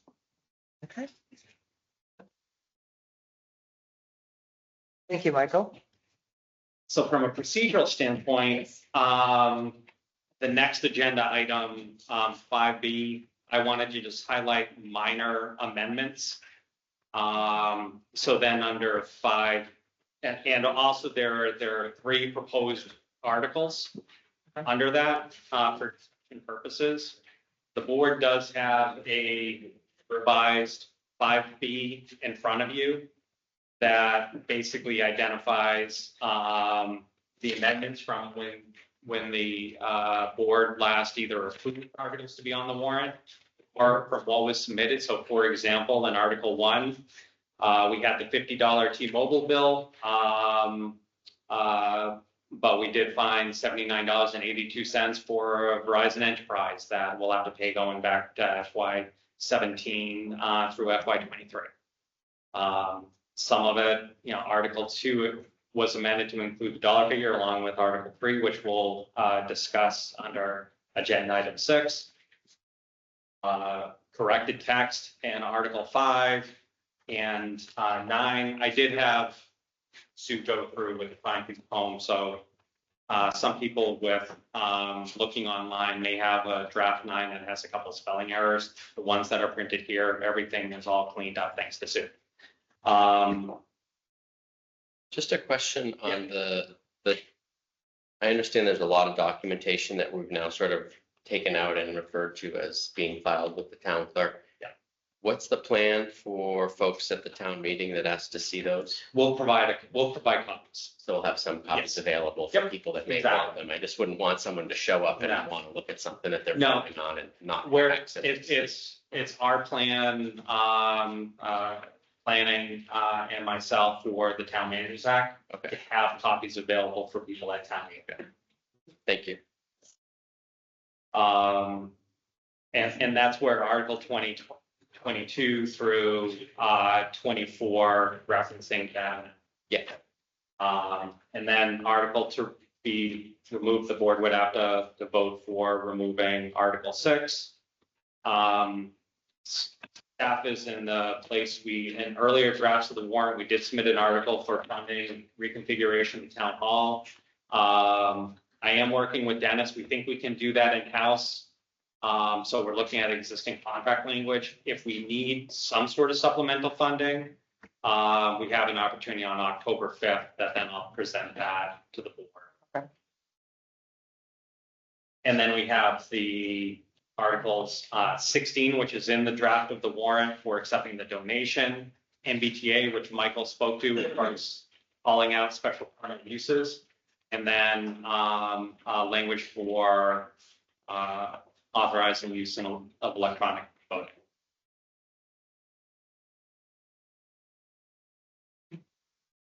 Questions, comments? Mr. Flaherty? Did I miss the issue with the message board? Because that had been consistent just for people and in case Finance Committee had a question. The board for the last year has been looking at replacing the message board out front. So obtained a quote for 42,000 and change. Yes, hold that. Sorry, 47,347. that is, that amount is, I anticipate coming down. When the men's club came in front of the board, they said, well, we encourage you to submit a request, and they identified a certain range that they'd be willing to contribute. This dollar amount doesn't reflect that, because first, want to make sure it would appear on the warrant. Second, once it's on the warrant, I'm going to be submitting an application. So as we come into town meeting, I anticipate the motion would actually be for a reduced amount. This is for full replacement, including the structure, as well as a panel. We can reduce down the resolution of the panel and thereby reduce the cost. The offset is because we are so pedestrian heavy, people are right in front of it. Visually, it may not be as clear or readable. The sign that's in front of Northbridge Town Hall, that resolution sign, I'm looking at something a little bit more high resolution than that, because if you're very close, it looks rather granular. But we're not proposing anything that then you're going to have photo lighting. The reason I brought it up was that I was here, I don't know how long ago, it seems like a while ago, that the men's club were talking about that. At that point in time, it was the positioning of it. Is it still going to be where this one is? The exact location fits and is outside of what is being changed for the parking lot reconfiguration, and would not be impacted by the TIP project. So it would be the exact same location. Well, my thoughts then are the same now. If you're coming out of Grove Street, you got to look this way, you got to look that way, you got to look this way, you ain't got time to look at the sun. In this, where it is now, that's just my 2 cents. Where would be a better spot? I'm sorry? Where would a better spot be? You're putting on one on the steamboat. Thank you. It'd be nice if you could put it in front of the community center. I know we talked about this a long time ago, but there's not enough setback there. And as I understand, the TIP project is gonna encroach 10 feet onto the grass in front of the big room over there, so you can't do it there. Maybe you make a deal with rent space with the VFW, I don't know, make a deal with them, use it too. That's either here or there at this point. Thanks. Any other comments? So do you want to discuss the let's say- proposed articles? So I Yes. think the question is what are we motioning, right? So, Or I on think those- I'm so- fine with what we talked about here and what's reflected here. Is that? I'm fine. All right. Yeah, so Joe, we're making a motion. So I would recommend that under 5C. And you have that motion sheet at your chair where it then lists out all those items. Because we would have to reopen the warrant, vote to amend 1 to those articles. If the board then wanted to remove Article 6, the camera for the police station, and then also if the board wanted to insert RV Trust, MBTA, and electronic voting. So it becomes a question. Well, we as haven't far talked as- about any of those. Right. Oh. So the one thing that I'd sort of offer is having a conversation about the proposed articles. Under 5B. Under 5B or 5C? 5B. We talked about 5B and everything on here we're good with. Sorry, the backside. Articles to be added, Article 16, acceptance of donation. Oh, and Article 12. Article 25, and then, for electronic voting. Got it. I mean, I think the donation is non-controversial. I think Right. so. MBTA is a requirement. The MBTA, the one that that Mike just presented? Yeah. Yeah, so. Okay, so that's all set. And then the last one is the electronic voting. That's the only one we haven't talked about. Correct, yes. Okay. So electronic voting, we want. Okay. I know it's been before the town before. And I know there's been a lot of controversy lately. I've had a lot of people come up to me and ask me, why aren't we doing the electronic voting at all the other towns? I happened to be in Mendon one day and they said that since they've used electronic voting, their attendance at town meeting has gone up quite a bit. People no longer, you know, a lot of businesses. I think it's something worth putting before town again and see what they think. I did ask Joe to look into, could we borrow Mendon's equipment and see if we could try it? But you need special transmitters? Receivers, okay, shows you what I know. And so it's not possible to borrow a town's. It is possible to borrow the clickers, but not the receivers, because my understanding is the receivers go into a monitored system. And Joe, you might be able to take this better than me.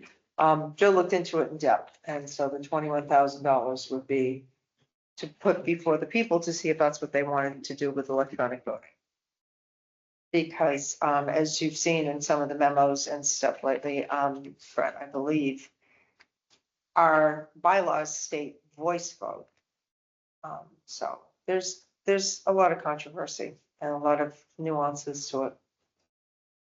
So what would the article be?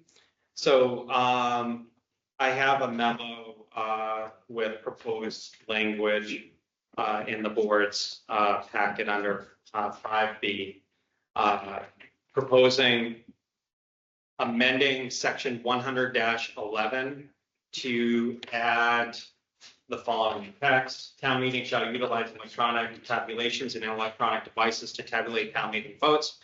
If electronic tabulation is not available or votes by town meeting not to be used, the determination of the vote shall be electronic voting. I'm sorry. Let me start over because I'm just didn't get that right. Town meeting shall utilize electronic tabulations and electronic devices to tabulate town meeting votes. If electronic tabulation is not available or votes by town meeting not to be used, the determination of votes shall be as follows. And then it continues in with the existing language, which says when a question is put, says the town meeting shall be determined by voice thereon. Where is that you're reading? Sorry. Because I have 5B in front of me. And I No, don't it's see in the, it. I'm sorry, 5B. right, it's in the packet. Okay, so I'm looking at the packet here, which is 150 pages. Yep. Where is the page? Keep scrolling Okay, down. so- Let's, You have a page number, Joe? this is 129. So the relevant section is section 100. Basically, the article, I was just basically looking to see, like, is it the article to do research? Is the article to do a proposal? No, this is to just actually change the way we do town meeting. Correct. Okay. So I mean, we have the town moderator here. We have Steve, you were on the committee that reviewed, right? Because we went through, I just want to make sure that you have the history. I was Of at what? the meeting, yes, I know the history. No, but the history of like the actual research and the formation of the committee to do the research and the findings of the committee. I just don't want to discount all of that work that was done. No, we have That two, we've been given out from the minority. we have two members here with us tonight, both Lynn and Steve were on the original committee. Yeah, yeah. So let- Mr. Lake, were you on the committee as well? I was an ex officio member of the committee. Okay, To help them get started and sure. observing how they do things and stuff like that. But I do have comments as a moderator if anybody is interested in that. So I'm very interested in hearing what people think before we make a decision about whether or not to include this on the warrant. One point, in May of 2019, I think, at the annual town election, the committee conducted a survey. And one of the questions we asked was, you regularly attend town meeting? And we collected over 500 responses on that survey. About 35% said yes, 65% said no. We then asked, if no, why not? And the top 4 or 5 responses were no childcare, lack of information about what's on the warrant, poor publicity about the date and location of the town meeting, lack of understanding of town meeting procedures, and not interested in town government. Those are the topics. So if the intention is to try to increase participation at the town meeting, perhaps focus on those things might be more appropriate rather than coming up with using electronic devices. Now, the other thing I want to make sure you understand is Al Holman and I were on the committee. He and I went to the town of Grafton, attended their town meeting, and observed them using electronic voting devices. The thing that we noticed was every single vote takes 30 seconds. No matter how, whatever the outcome is, you have to wait 30 seconds. So when you have a warrant with 35, 40 articles on it, you're going to add like an hour to the overall duration of the count because of that. And then the other thing that we discussed is we went outside, talked to the town clerk's staff that were there, and asked them, how has this impacted you? Because the thing that nobody is asking is, what's the impact of the town clerks? They have to buy them. They have to make sure they work. They have to change the batteries every year because the batteries don't last. After the town meeting, they have to be cleaned and disinfected and put into storage. And kept track of serial numbers. You have to keep track of serial numbers, the ones that don't work, they have to get. So there's a huge amount of additional work that would be inflicted on the town clerk's office if we were to do. And again, the bottom line is, what problem are we trying to solve? Lynn?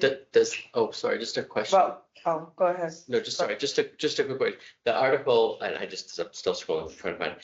Does it include any of the costs? Or? Yes, there, costs? there's two parts. One that sets up the authorization for use, and second to fund the acquisition, which we have a quote for $21,000.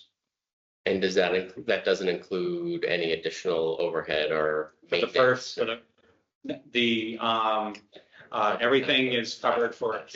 No, that doesn't. There's no additional cost that's associated. This is for purchase and basic setup. So we would have to then identify how we're managing it and pull together a budget for that. Got it. Okay, sorry. Thank you. Lynn, Madam I'd like Chair. to hear from you because you were on the original committee. Have one. Okay, go ahead. Now, technology has come a long way. It isn't 30 seconds per vote anymore. And I think, if I'm not wrong, they run off a Wi-Fi type thing, right? It's its own devoted kind of Wi-Fi because it needs to be secure to protect against interference. But they typically. What the issue will be at the high school. Devices that you buy, maybe, you have to look into whether we have to turn on Wi-Fi in the moratorium for these things. I mean, oh, that's easy. I think it's an easy fix. I don't know if it is not. Well, we have to ask our IT service. Yes. That's an easy thing. But just like the cameras, technology has come a long way. And I watched the town that used the clickers. Did votes in no time. Oh. They did when you came to a 2/3 vote, it counted and broke it all down into 2/3. How many voted yes, how many voted no, and how many didn't vote? What happens when someone leaves the auditorium? They have to leave it somewhere, don't they? And that means someone else should vote. No, if they'd have to bring it with them, drop it off, they sit up at the town. So again, these are all things that the town clerk's office would have to have procedures for and be able to deal. And again, what's the benefit, what problem are we trying to solve? So we have a point. I think we do. There are a lot of people, a lot of feedback I get are, yes, we have a problem. Lynn, I'd like to hear from you. You've been waiting to speak. Also, I wasn't really prepared to speak on this, how, to Steve's concerns, I would say that, the majority of the committee produced a report, and the majority of the committee voted to bring it forward to town meeting. But I'd also like to call something to everybody's attention. As you know, I advocate for accessibility in all ways. We're doing our website. I want it to be, WC3, so it's accessible. So I'm gonna bring this to your attention. The red and the green cards are borderline accessible, because if you're colorblind, what is your, how are you gonna fix that? I know the answer, but do you know the quick answer? Okay? The other thing is a voice vote is not exactly ADA compliant. And I talked to the New England ADA Center in regards to some of this, and their comment was the municipality could take a proactive stance on working on making the system more accessible. Voting is essential and part of democracy, and therefore there should be any barriers against that participation. And 2019 was 5 years ago. We've come a long way since then, and I don't know the statistics. I haven't looked at. A lot of towns use electronic voting. It's just, and you know, it also, just my personal opinion, I've heard it come up many times. People don't necessarily want you to know their private vote. That's just mine. Throw that opinion. The accessibility issue is important, and it's important to note that when the committee, the majority action of the committee was to bring it forward to the people. So I would encourage the selectmen to bring it once again to the people. I mean, there is an argument to be made to say we did bring it forward to the people and it didn't pass. So we sort of met the obligation at that point. We're revisiting it. You know, in his memo, he said it was tabled. It was tabled. That's what the memo, I'm just, So at the 2019, and here, 2019 special town meeting, the article was discussed, and it was tabled. never came to a vote. Well, okay, but it was brought to town meeting for discussion. I mean, I guess No, I wouldn't semantics, say it's a little bit of semantics, yeah. I'm asking you to bring it forward again. Excuse me if I didn't say that. That's, I just wanted to be clear that Okay, we Mr. did, we honored the majority recommendation Yeah. from the committee at the time Yeah. to bring it to the town meeting, which we Okay, did. Mr. Flaherty? Addition to what Mrs. Aggie and Mr. Rackett said. This is Article 4 of the November 5, 19 special town meeting. There were 324 voters checked in. However, when the vote was taken, the vote was 173 yes, 51 no to table the article. That was at the November 5th special town meeting in 19. And according to the report, the annual report from the electronic voting committee, that committee was dissolved by the Board of Selectmen in December of 19. And that's all.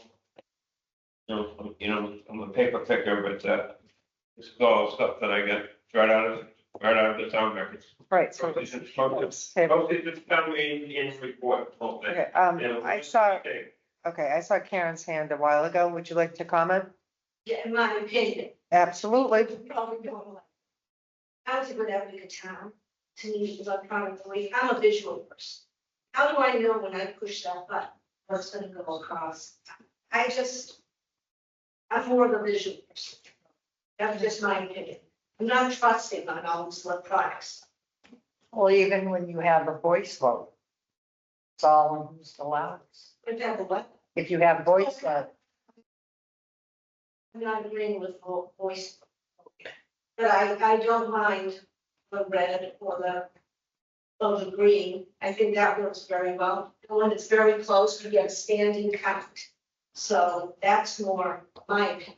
Could you explain the bylaw that says it has to be by voice? So there is something that the bylaw does specify by voice. However, town council has stated that the town moderator does have an amount of discretion to identify how they identify getting that sense of town meeting. So there is discretion that the town moderator is not beholden to the bylaw, especially since voice versus visual, it still is given an overall indication. Does that say that anywhere, that he's has the discretion and? No, it doesn't say it in the general bylaw. This is just within the response that town meeting had, town council had in identifying what the form of the vote and how the bylaw language itself relates to the operation of town meeting. Yeah, if I could. Absolutely. I heard a lot of good discussion here, so I do have a prepared statement, but before I say that, one thing you need to understand. I had always used voice vote. The only reason we went to the cards was because of COVID. Okay, and what I realized as and I'll call this a positive unintended consequence. This is when we think of unintended consequences, there's a positive unintended consequence. This is what it was. Hypothetically, if you have 100 people, you have a voice vote and it's like 60-40, let's say. I'm thinking, probably it's yay. I would never, ever accept that. I'd always have a standing. Anybody who knows me, how I run the town meeting, if I accept the voice vote, it is overwhelming one way or the other. Okay, I've always run it that way. If there's any doubt, I always have a standing vote. But if you take that same situation, 100 voters, you have 60 green cards go up versus 40 red cards go up. I can tell you 100 with 100% certainty that that was a yes vote. So what's ended up happening, since we've used the cards, we've had to have fewer standing votes. Because now I'm more sure, absolutely 100% sure about whether or not it's a yay or a nay. If it's like 55-45, now that's probably too close and I'm going to stand up. So I just want to, if I could, put aside the whole voice versus cards and all that. Because I know the way I've called meetings with the voice votes, and I challenge anybody to say that I call the voice vote when it's close. I don't do that, I never have, I never will. And we may not have voice votes again. So in a way, that's a good point. So let's just put that aside. So this is what I want to say. We shouldn't look at electronic voting from the perspective of it being either good or bad. That's not the issue. The issue should be, is it appropriate for the community around? That's the question we really need to ask ourselves. Quick history. 25 years ago, I was a moderator, and he said, hey, let's think about something. So he had us all have these little clicker things. We talked about, oh, maybe someday this is the way things are going to happen. It was great for all the moderators because it was like, oh, this is giving us something to think about now down in the future, which is great. So about 15 years ago, the town finally said, we're going with it. They spent a lot of money because it's all, the technology was expensive. They did all sorts of things. Wayland was one of those towns, and there was a few others who did it. And when they did it, there was a lot that had to be done, and that was fine. And then more communities have done since then. But what I want to talk about is the general consensus with the moderators with regard to what is it within the community that makes it be, yes, it's appropriate. And there's 3 or 4 big questions, and here is what they are. First one is representative town meetings. Those are the ones where really it makes a lot of sense. Why? Limited number of devices, usually more articles on the warrant, usually much more discussion about those articles that become motions ultimately, and usually more votes that are close and might require standing or not, okay? Yes, it would require standing. The other issue, if it's not representative, what if it's open? New Wayland's a perfect example, and there's others just like this. Numbers of people that attend town meetings, 400, 500, 600 people on average. Those open town meetings that have large numbers of people attend. They also have lots of debate. They also have lots of closed votes that require either standing votes or secret ballots. All of those things take time. And it's in those times where people say, yeah, this is great. I'm glad we have the electronic voting because we're really saving time and we're not standing all night, blah, blah, blah, blah, blah, blah, right down the line. So when you're asking something, and those are the big questions, and there's other questions as well, but those are the biggies. So when you ask yourself those questions, you then say to yourself, okay, how does Upton fit within those things? Well, we're not an RTM. We usually have between 50 and 150 people come. We typically don't have a tremendous amount of discussion about articles. We have some, but not a lot. How many times do we have to have standing votes? Hardly ever. How often do we have secret ballots? Again, hardly ever. Those are the things you have to think about when you say to yourself, should we move ahead with this? If I was a town moderator of Wayland, Framingham town, other towns that are big, and so I'd be saying, go for it, absolutely, because it would make my job a lot easier as the moderator. But when you look at Upton, quite frankly, we don't even come close to that criteria. And that to me is the question to ask, not whether it's good or not good, whether it's appropriate. Now, there's one other question that has come up, and I've heard this, and this is an interesting question. And that is, well, this is an article where I'm really afraid to vote because someone's going to see how I vote, and that concerns me. I don't even want to hold the card up, let alone stand up. Well, guess what? We have a way to deal with it. It's called a secret ballot. It's on the books. All you got to do is make a motion, get a second, you get 7 people to stand to support you, and then if it's a majority vote, we will then have a secret ballot. So the people who are concerned about standing up or not standing up, we've got the mechanisms there already. So please understand, and I know I've spoken on this a few times, so therefore, I'm sure a lot of people are thinking, he's against electronic voting. No, I'm not against it. If I lived in a different town and had a different set of circumstances, I would absolutely be in favor of electronic voting. But look at our situation and ask yourselves, do we fit any of those criteria that I talked about? And I'm sorry, folks, we don't. We really don't. And that's what I want, for lack of a better term, the 3 of you to think about when you consider this. I know people say, every town is doing it. No, every town is not doing it. Many towns are considering it. Some are voting to do it, and some are not voting to do it. Why? Because they don't fit those criteria. And that, to me, is what it boils down to, because then it takes the emotion out of it. It takes the like versus dislike. Please don't think of it from that perspective, because I think you're making a mistake to think of it like that. It isn't appropriate. And that's what I gotta say. Karen, I saw your hand. How many are we gonna buy? Are we gonna buy 600?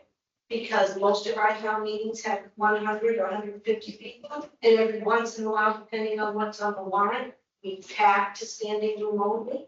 That doesn't make sense.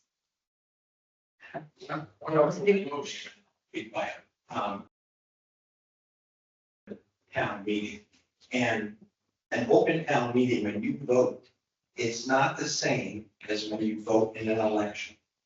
When you vote in an election, there is an expectation and requirement that your vote be secret. That's part of voting in an election. When you attend an open town meeting and you vote on parliament motions, there is no expectation of privacy because it's an open town meeting. If you don't like that, like Dave said, then you can request the secret ballot. But you don't have there's no expectation that when you attend the town meeting that no one will like to see how you vote. That's not what the open town meeting is. Do you think that is why so many people don't? I don't know. I don't think that. I disagree. They just don't. Madam Chair, through you Yes. to pass Dave or Mr. Manager can help. I have heard differing answers to this question. Question is, if you use electronic voting, do you have to do it on every vote? Now, I think Dave is going to say yes. However, I was talking to somebody from Mendon, a former moderator. He said, no, we don't use it on every vote. Going back to our situation, and Mr. Byrne will back me up, Mr. McGuire, I was amazed at this last town meeting that we had. We went through the omnibus budget, there were 2 or 3 holes. Everything was through, yeah, there was the 3 or 4 oddballs when you can't, it's not a majority vote, 3/4 of the place, or 100% of the place that is yes, but 1 or 2 people say no, because they just want to make a statement. Be that as it may. So yes, the question is, if you did get to decide to do this, do you have to do it on every question or not? I want to answer that question. Dave, this is my answer to that question. Right from the beginning, when the different towns started using this, oh, by the way, every year that the moderators meet, this always comes up. So that's why I have a lot of knowledge about this, just so you know, that's the reason for that. Every single moderator who goes to the Mass Moderators Association meeting says, we use it on every vote. And here's the reason why. Who am I as a moderator to judge whether or not a motion is worthy enough to either have electronic voting or not have electronic voting?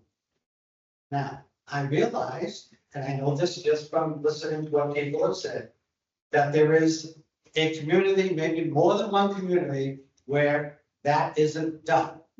Maybe to make it very clear, I will never, ever be the one to make the judgment as to whether or not a motion is worthy enough to either have electronic voting or not have electronic voting. So if we are going to have electronic voting and we have 50 articles, which means we have 50 motions, there is going to be 50 votes with the electronic voting devices, period. And that's how I will always look at it. And I'm not going to pass judgment on another moderator who might not see it that way. But I see it that way because all of us who've been moderators for years have said, you don't have the right to make that judgment, to pick and choose which motion is worthy of electronic voting and which one is not. So I will never do that. And if I could just elaborate on what Dave said, you have 50 articles. Again, you may have Bill Andrews there that's going to say, I move the question. So that's another electronic voting issue. Okay, so you may have 2 or 3 votes on one article, depending on how many times somebody wants to move. Did I see a question over on this side? How many units, 21,000? The 500 units, handheld units. most often with 5 people. The Mechanic Street property. Yeah, past couple of years. Yeah. So, Was it? yeah, 243 to. But I know that, I know Mechanic Street, I don't think we have an exact number. I know the fire department said we were within code. I think it might have been. We were right there at full capacity. Exactly. So we could all breathe.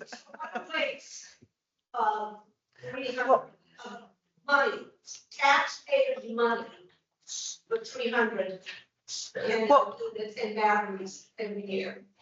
I don't know if it's changed, but you know, the bottom line is town government and especially the local meeting and town meeting is the purest form of government. People came to me and said, we'd like to revisit electronic voting. I don't think this board is a dictatorship. I think we put the article, personally, we put the article and we let the people decide. We should not let the minority in this room today decide. That was my theory. Put it forth. It was tabled last time. See what happens.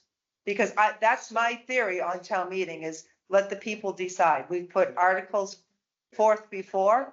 And I do just, and then as a personal note, I've had people, you watched me at the last town meeting, I didn't vote on some things because people don't seem to separate the fact that if I hold my red or green card up, it's not the select board's opinion. That's my personal opinion. Yet people have come to me after meeting and, you know, hey, I was always the one, let me tell you, for as long as I could vote since I was 18, I was in the very back row with Pat Roach. And being in front, it was a real shocker to my system. Pat hopefully is saving my seat for when I return.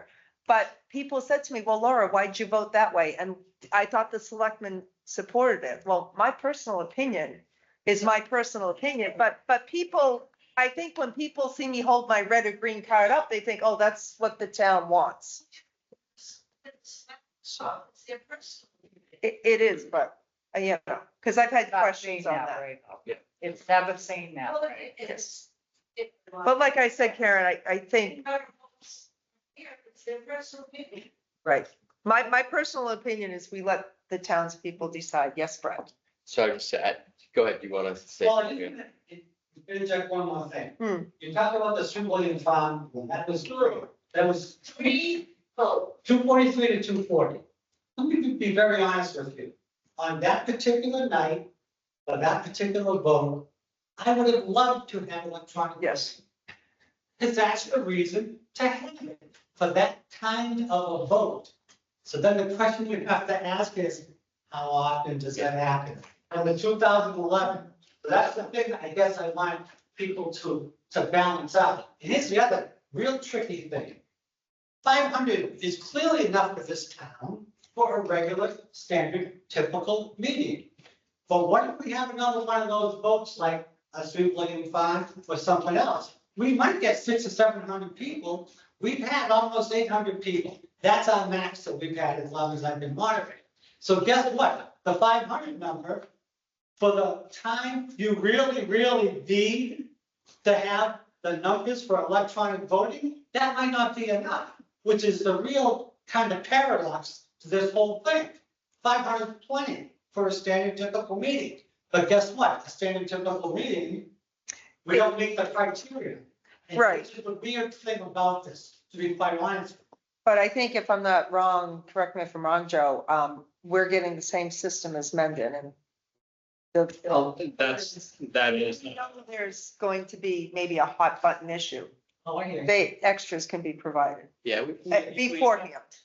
So I just wanted to say, because I think just to be clear about my personal intent of even making sure we wanted to have this conversation was I didn't want this to just show up on the warrant with no discussion, because that's what was about to happen. So that was my fear, was that this just appeared out of nowhere and we're like, what's going on?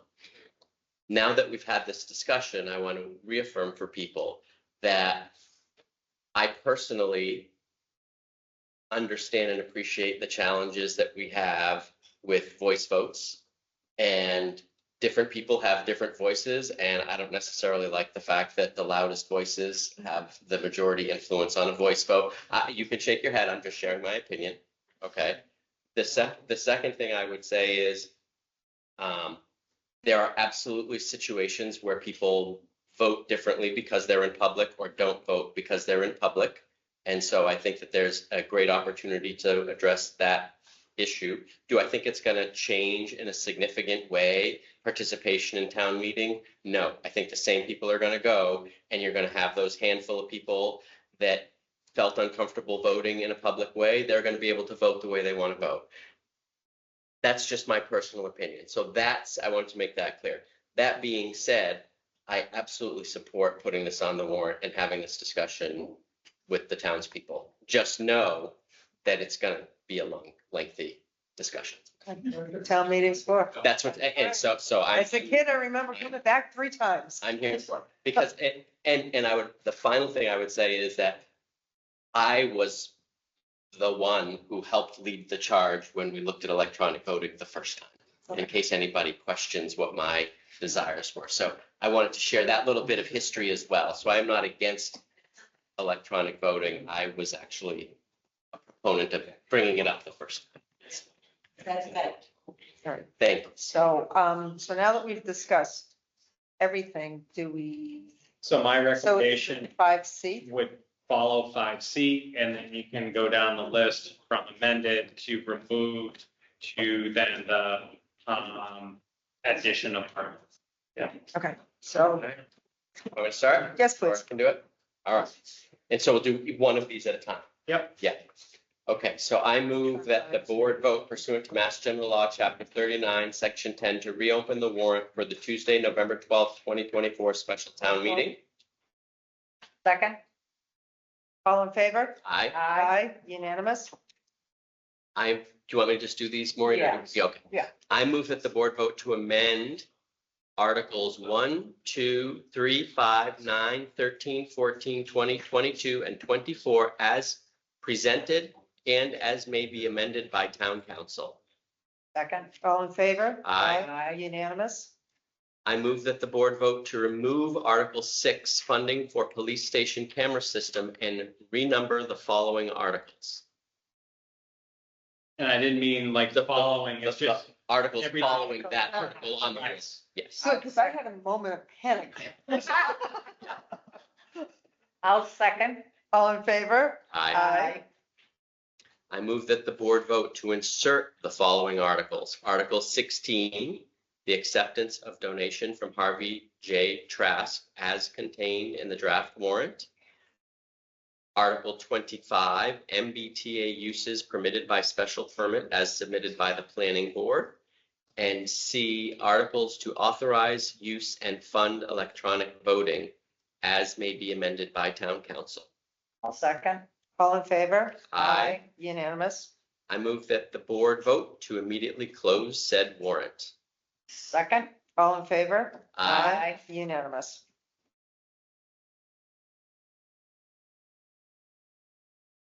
Oh, we now move on to the classification and compensation. Perfect timing, Sandy stepped out. Oh, gee, sitting for 2 hours. It's like when I make a phone call, it doesn't fail, the train drives by. Madam Chair. Yes, Mr. Flaherty. Standing reason to, if the ambulance, my wife, everyone said, I'll accept the motion to adjourn at, 8. Thank you for doing that, Madam Chair. I'll make a motion to close the meeting at 8:19 this evening. Second. All in favor? Aye. Thank you. Thank you very much. Thank you for Thank you. coming. Thank you Appreciate very it. much. So I'll waiting for, Well, let's do the reaffirm the action taken on 9/17/2024 regarding the race application for the Upton VFW Run to Remember.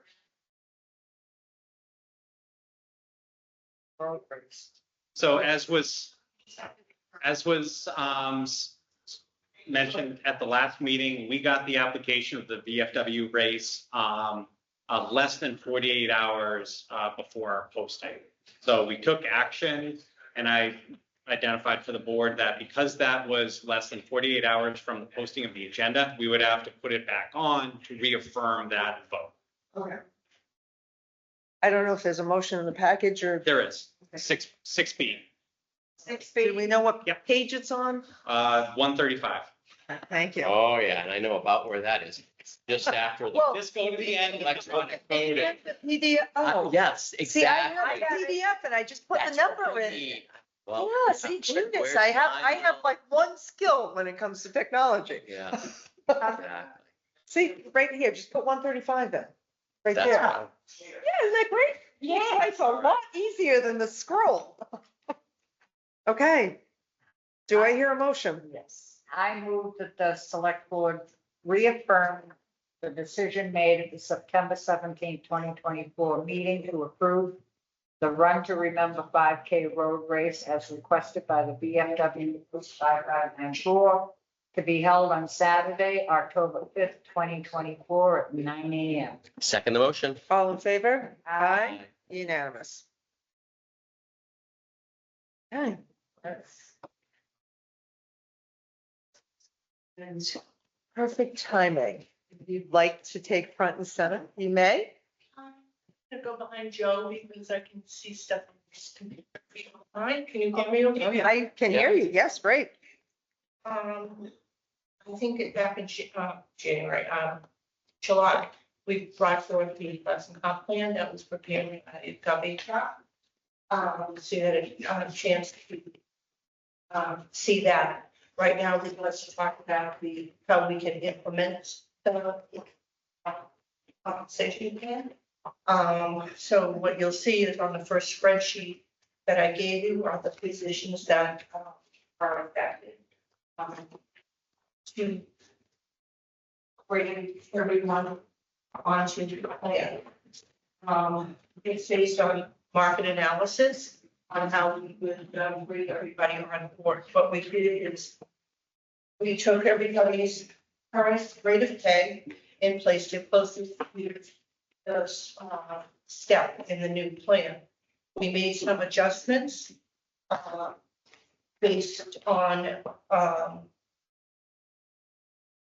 if a person was compensated less than the market rate, with similar tenure, everyone, like I said, everyone was placed on the plan closest to their original step without losing going forward versus behind. If someone had over 3 years, 7 years of tenure, they were given an additional step, and they were over 7 years in that particular position, we added 2 steps to that position. This basically allowed us to get everyone on the plan, also recognize their tenure in their present positions. And again, all of this data is based on market analysis. Our goal is to retain and attract. Okay. And the bottom line, also like implemented the same way as the recent CBAs have been implemented effective July 1. And so the cost for implementing the plan is just over $45,000. So to add on to what Sandy said, there are some lines that won't actually be part of the final dollar figure. So for example, for the cable department coordinator, that's funded separately through an article. And because we don't specify a wage, we identify a total budget of $64,000. The town has been doing this for like ever with the cable funds. We don't need a separate article to accommodate his increase because it's an allowed use within the cable budget. There was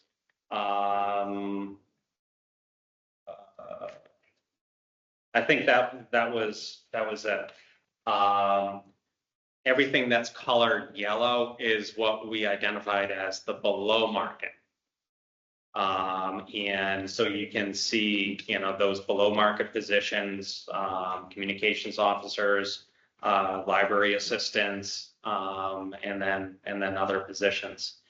Half of this increase is really identified with bringing up 6 positions who were drastically below, and for many years they served in that. So that's one of the distinctions, one that I just want to reinforce what Sandy identified. And this is also the implementation, this follows the implementation plan that GovHR had identified, since, they also recommend to other towns, how to implement. This is not a merit-based.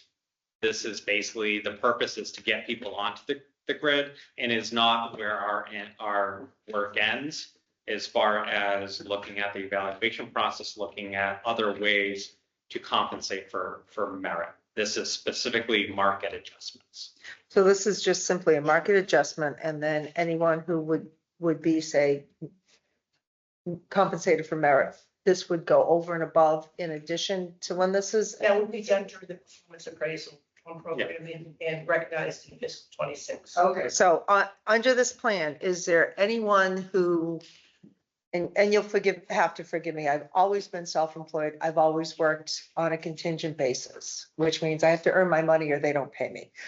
So it's Greek to me. Is there anyone that, say, has been working and they expected to get a raise but didn't? I mean, or they expected more vacation. Has everybody stayed the same or better than?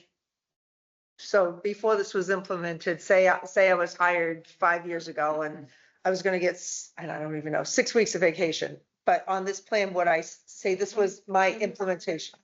No, when say I was hired 5 years ago and in July of this year, I was up for a $10 raise and 6 weeks of vacation, and I'm just making the whole thing up, okay? Did everybody stay the same? So in other words, nobody went backwards.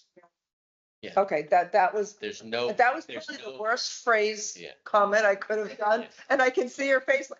I use the cursor. I've always been self-employed and have never. I don't even have a resume.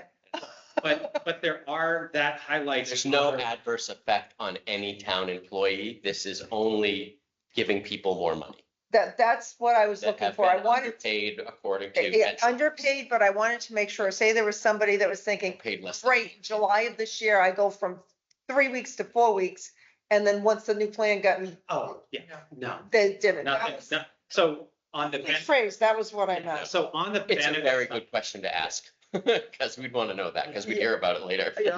On the benefit side, there are things we need to look at from a policy perspective that really go to employee retaining employees and even attracting employees.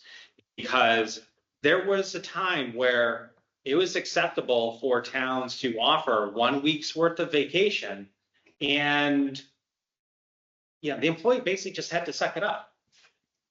Now that has changed. The value of vacation has changed, and we may need to look at holistically. We may have people at 2 weeks, and maybe That's interesting. They didn't look at benefits. This was just This is just like compensation. That's So, the yeah, point that that was you're my both raising, is point, there's because a benefit. There's almost like there's a benefits benchmarking opportunity someday, not That's the point. immediately, but that's a different.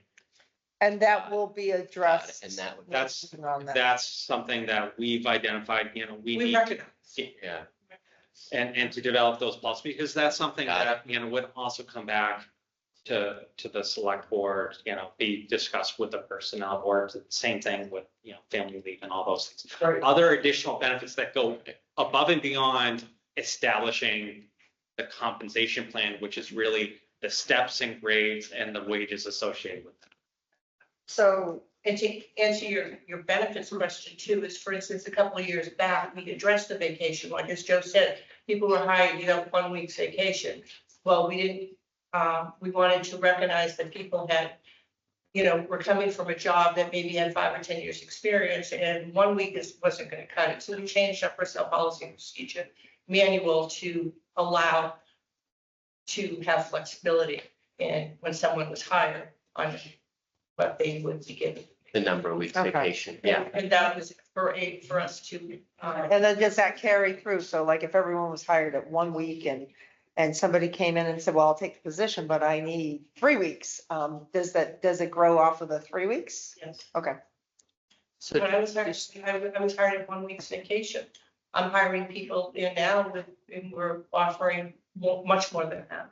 But so because times change, the market changes. And in the same way as these rates have changed, when people were hired, they were hired in at a market rate. We've always been very competitive bringing people in, but like you know, with houses, the market has changed. So we have to make adjustments to that, the value. Okay, Maureen, did you have a comment? Well, Or a question? the merits and the 2% COLA they get. Have we The done COLA anything for, with that? the COLA for FY 25 for this pay scale is 1.5. 1.5. The steps which were put into place when they did their evaluations in May, June, those steps for non-union were then built in to their increases, and that was 2.45. The merit raise. Correct, yes. So are we doing away with that? No, not doing away with this. That's why this is it's a market adjustment. Some people, it's over 52 weeks, some are getting $150, but there are some positions that we were paying drastically below market, and we're bringing those up to then be on this pay scale. So, and on this pay grade, like number, I would go with let's go with the director of social services. She's a grade 8, and to meet the standard, she's gonna go to step 5. So Director of Elder Services at grade, the current classification and grade is 8 and FY 25 step of 8. Now, as part of, and this is part of what Joe Ellen with Top HR had presented, our current scale was 12 grades. That got expanded to 14 because there was a heavy consolidation of positions in the middle, and this gave us more flexibility. So for that position, yes, it continued at a grade 8, but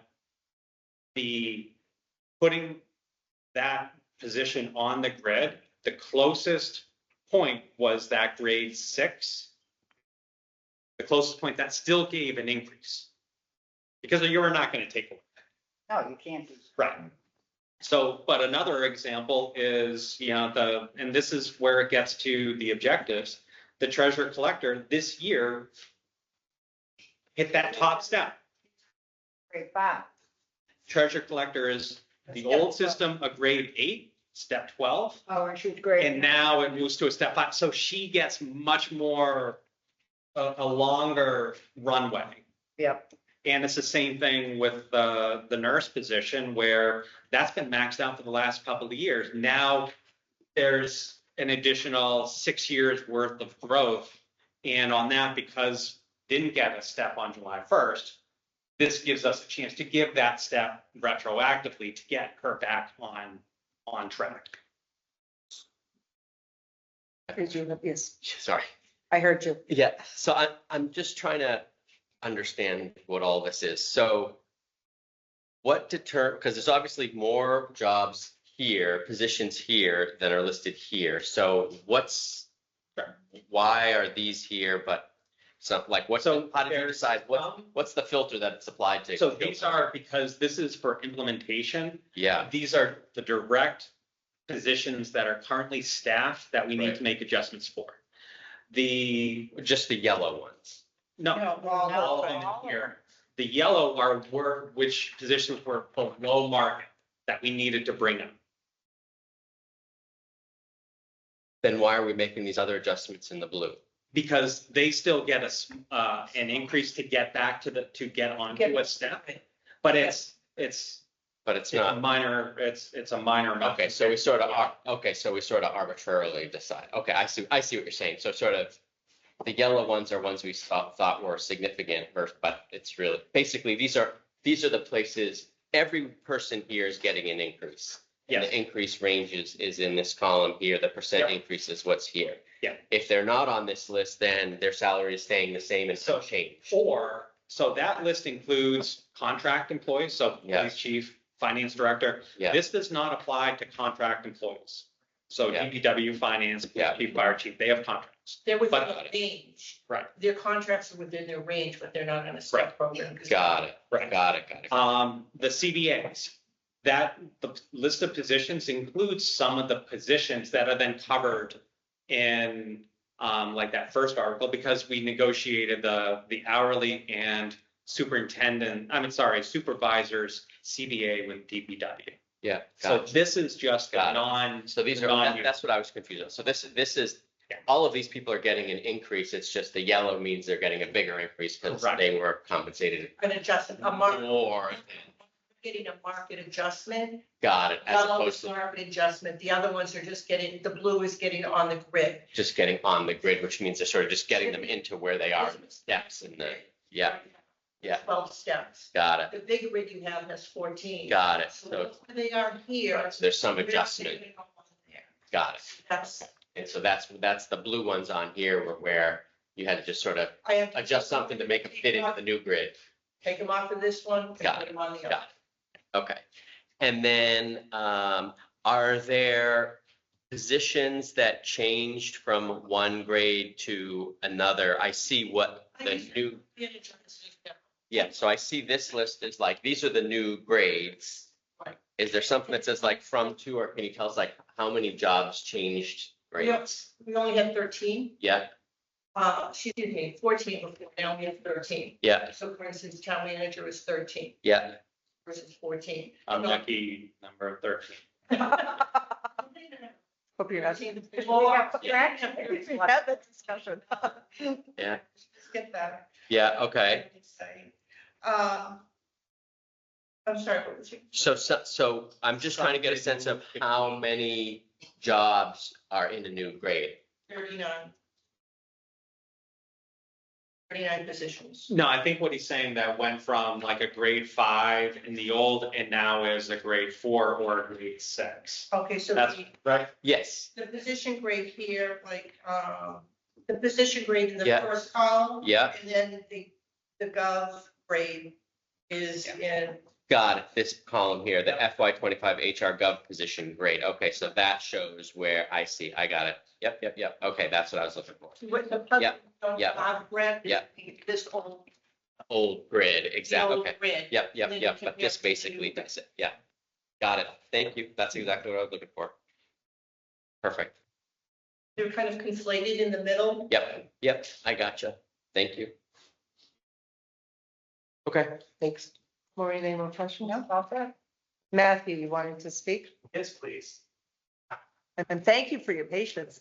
Aren't these meetings just? You never know where they go. Something that was like, I don't know what I expected to learn. Yeah, you and me both. So thank you for letting me speak. I'm actually, I'm going to try to represent the consensus of the library board of trustees. Debbie's here if I need any backup or correction on that. The library trustees have discussed this plan at every meeting since it was released in July. We've been following along with Yeah. the process. And they've been very interested in it for a couple reasons.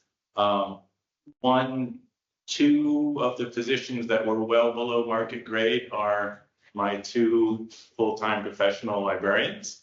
And we've also been very interested because 6 out of the 9 library positions were below the minimum for their new grade range. So there's a lot of adjustments being made to the library salaries. And I want to say we really like this framework. We like the plan. We appreciate all the research that was done on the market rates. I think our request tonight is that the board consider additional step increases based on longevity. We feel like in the interests of internal equity and retention, that employees that have been here for more years should get more of a step adjustment. And I'm looking at, if you look on the implementation plan down in the corner there, on mine, it's a purple box, yours might be a different color, but it sort of says that service adjustment, right? So these are for people that their current pay rate is below the minimum for what's being recommended. So that they need some increase just to get on the grid, as Sandy says. And what this implementation is recommending is if you're between 3 and 7 years of service, you get an additional step. And if you're over 7 years, you get 2 steps. So if you look at the library positions, you'll see a whole bunch of step ones in that FY25 HR Gov step that's kind of in the middle.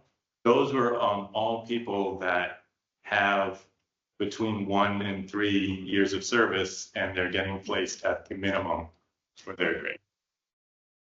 And then we have an employee who's got that asterisk 3. That's an employee who has over 7 years of service, and they're going to get put only at the 3rd step in their grade range.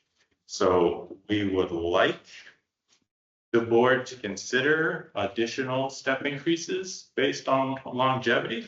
We actually have a proposal. We didn't calculate out what it would cost because we didn't have access. We don't know everybody's years of service. But what we would sort of recommend is, I'll hand these out so you can look at them. Instead of, so that first column is what this implementation plan suggests. What we would maybe ask is, if you've been here 1 to 3 years, you get up to step 2. If you've been here 3 to 5 years, you get up to step 3. If you've been here 5 to 7, you get up to step 4. And if you've been 7 or more, you get up to step 5. So for the library employees, that would put 4 of those 5 step 1s would become step 2s. And that person that's at a step 3 would go up to a step 5. And we think that would more accurately reward their risk serve. Debbie, did that sort of sum up how they should these up? I mean, I know Sandy can attest to this. I'm recruiting now for 6 openings and in my company. And I've never seen a poorer group of candidates in 30 years. I mean, it's really tough to find good people. And I think this particular employee who's been with the town for quite some time, we're concerned about losing. I mean, there's no doubt about it. That's the fact. And there are other towns that this person can go to and get paid more. And we don't want to lose the employee. So that's why we came up with this recommendation. Yeah, it's a way to reward years of service. And also I'm looking at, so we replaced a lot of our library assistants, all kind of a whole crew left and a new crew came in over the last couple of years. But if we put people that have been here for a year or more at a step 1, and we need to hire a new employee a month from now, we can't pay them less than the minimum. So we've got someone who's had a year or 2 years of service, and we're going to offer a brand new employee the same amount. And that doesn't seem right.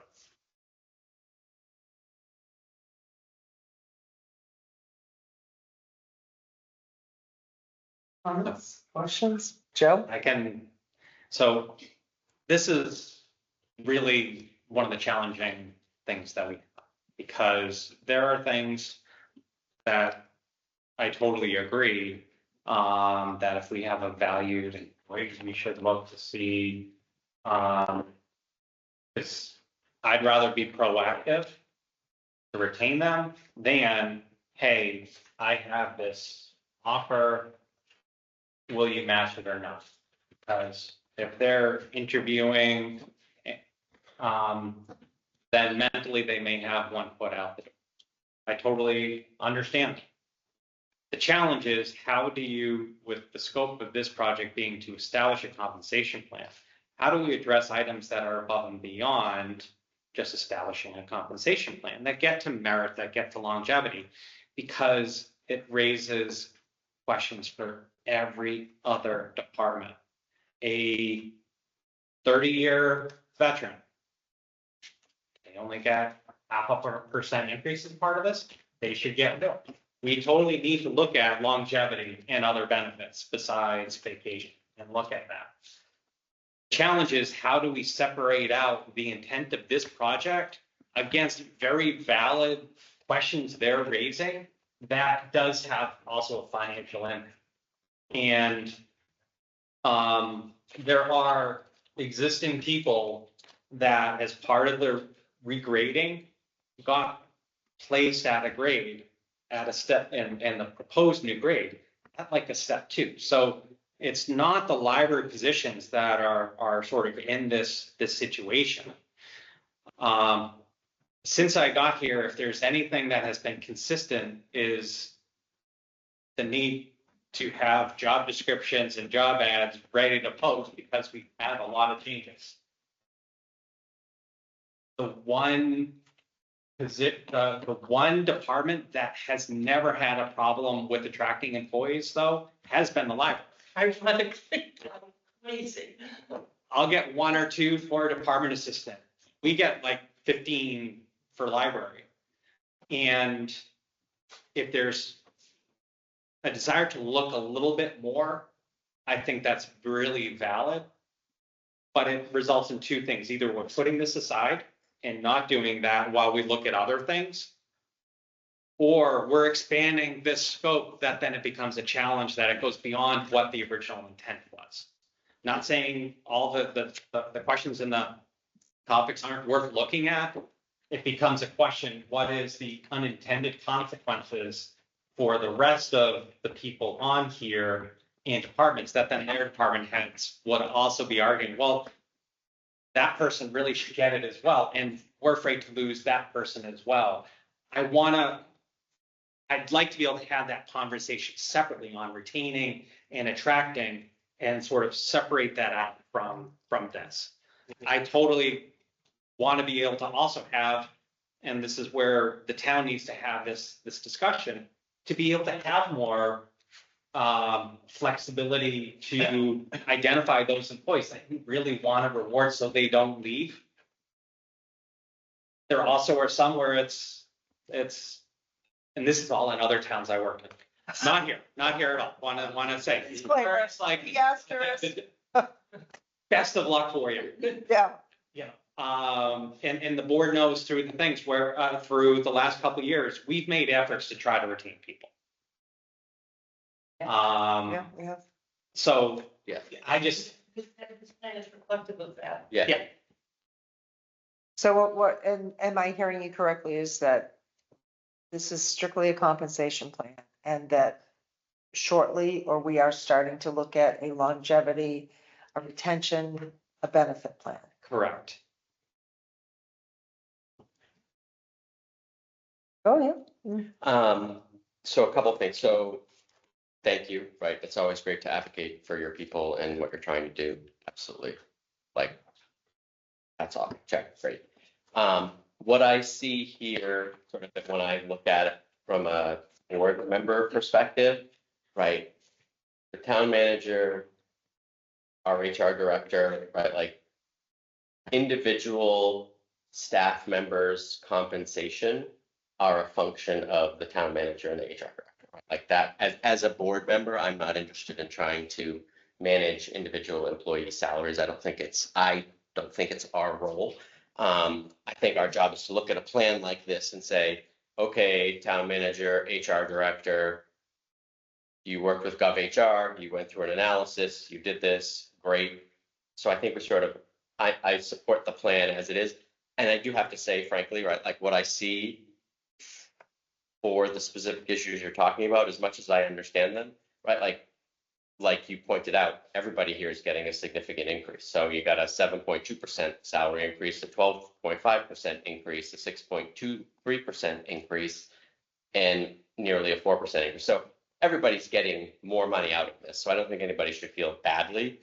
And then in terms of individual and our own process, right? Like if we were to make some special adaptation based on a manager of employees showing up at this meeting and advocating for their individual employees, I would say that every other manager of every other one of these employees is going to say, oh, what the hell, I should have gone to that meeting and the board would have given my people a bunch of raises. So I think we'd be setting. Shit, nobody told me. Nobody told me that that was happening. Yeah, so I just, like, it would be really uncomfortable for me as a board member to support making any adjustments to what the general recommendation is. As much as I might agree with what Matt's points are. Sure. Can I make one quick response to that? I don't have to ask the chair. Yes. So what the trustees are proposing as a remedy, we intended to apply to all of these positions. We are different step adjustments that we suggested. Oh, so that's even less appropriate for you to do. We were asked, We appreciate that. We were asked for feedback on this. Thank you for your feedback. Thought it was appropriate. I'm not sure that's accurate or true, but it's a public meeting and you're welcome to do that. So that's great. Maureen, do you have any comments, questions? Well, out of curiosity, in that particular spot, are they all full-time employees? No, the young adult librarian and the children's young adult librarian and the adult librarian are full-time. The 4 library assistants are part-time.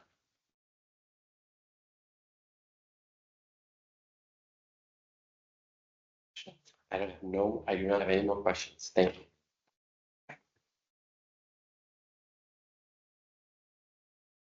Right there. Do we make a motion? Yes. Probably somewhere, yep. You might need to tell us what page it's on. We got 175.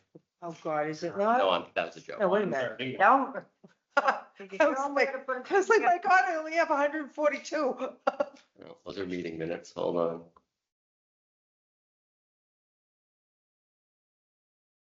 That's the road race. I have it. Would you like it? And down or up? 131. Do what I told you. I can't. Oh, geez. Here, Is it after the executive meeting minutes? 6M. No, it'd be before.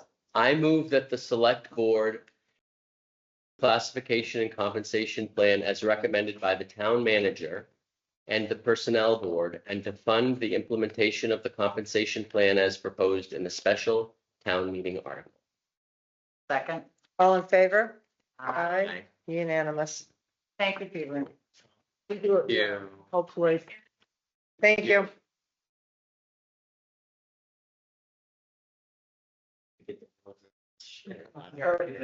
We already did the road race. Yeah, we did We Yeah. did that. Yeah, see, Oh, went out I of see. order, so I got my scrolling was all crazy. Yep. I need to figure out how to get the stuff on. I opened it in Adobe. Do you Just still? click on the link and work. No, From but the then, website. and then up under creep, and then. Oh, yeah. All right, thank you. Okay, so, we have one more. We have, approval of our regular meetings minutes for September 17th, 2024. Did anyone have any changes or comments? Nope. Very good. I was pleased. And we all know what a pain in the butt I am. And we when it would have comes to known if you proofreading. were. Yes, good. I have found someone who proofreads like me. It's so nice to have a kindred spirit. So do I hear a motion? I move that we approve the regular meeting minutes for September 7th, 2020, September 17th. 17th. Second, All in favor? Aye. And everyone looked at the executive meeting minutes for both the 17th and the 25th? Yes. Okay, do I hear a motion? I make a motion that we approve the executive meeting minutes for September 17th and September 5th, 2024. September 25th. It's Looking right at it. What did I say? 5th, just September. like she said the 7th, you said the 5th. I literally was looking right. Okay, sorry. And trying Yes, really September hard. 17th and September 25th, 2024. Second. All in favor? Aye. Unanimous? That's why we started these meetings at 6, because if we started this meeting at 7, it would be finished. My goodness.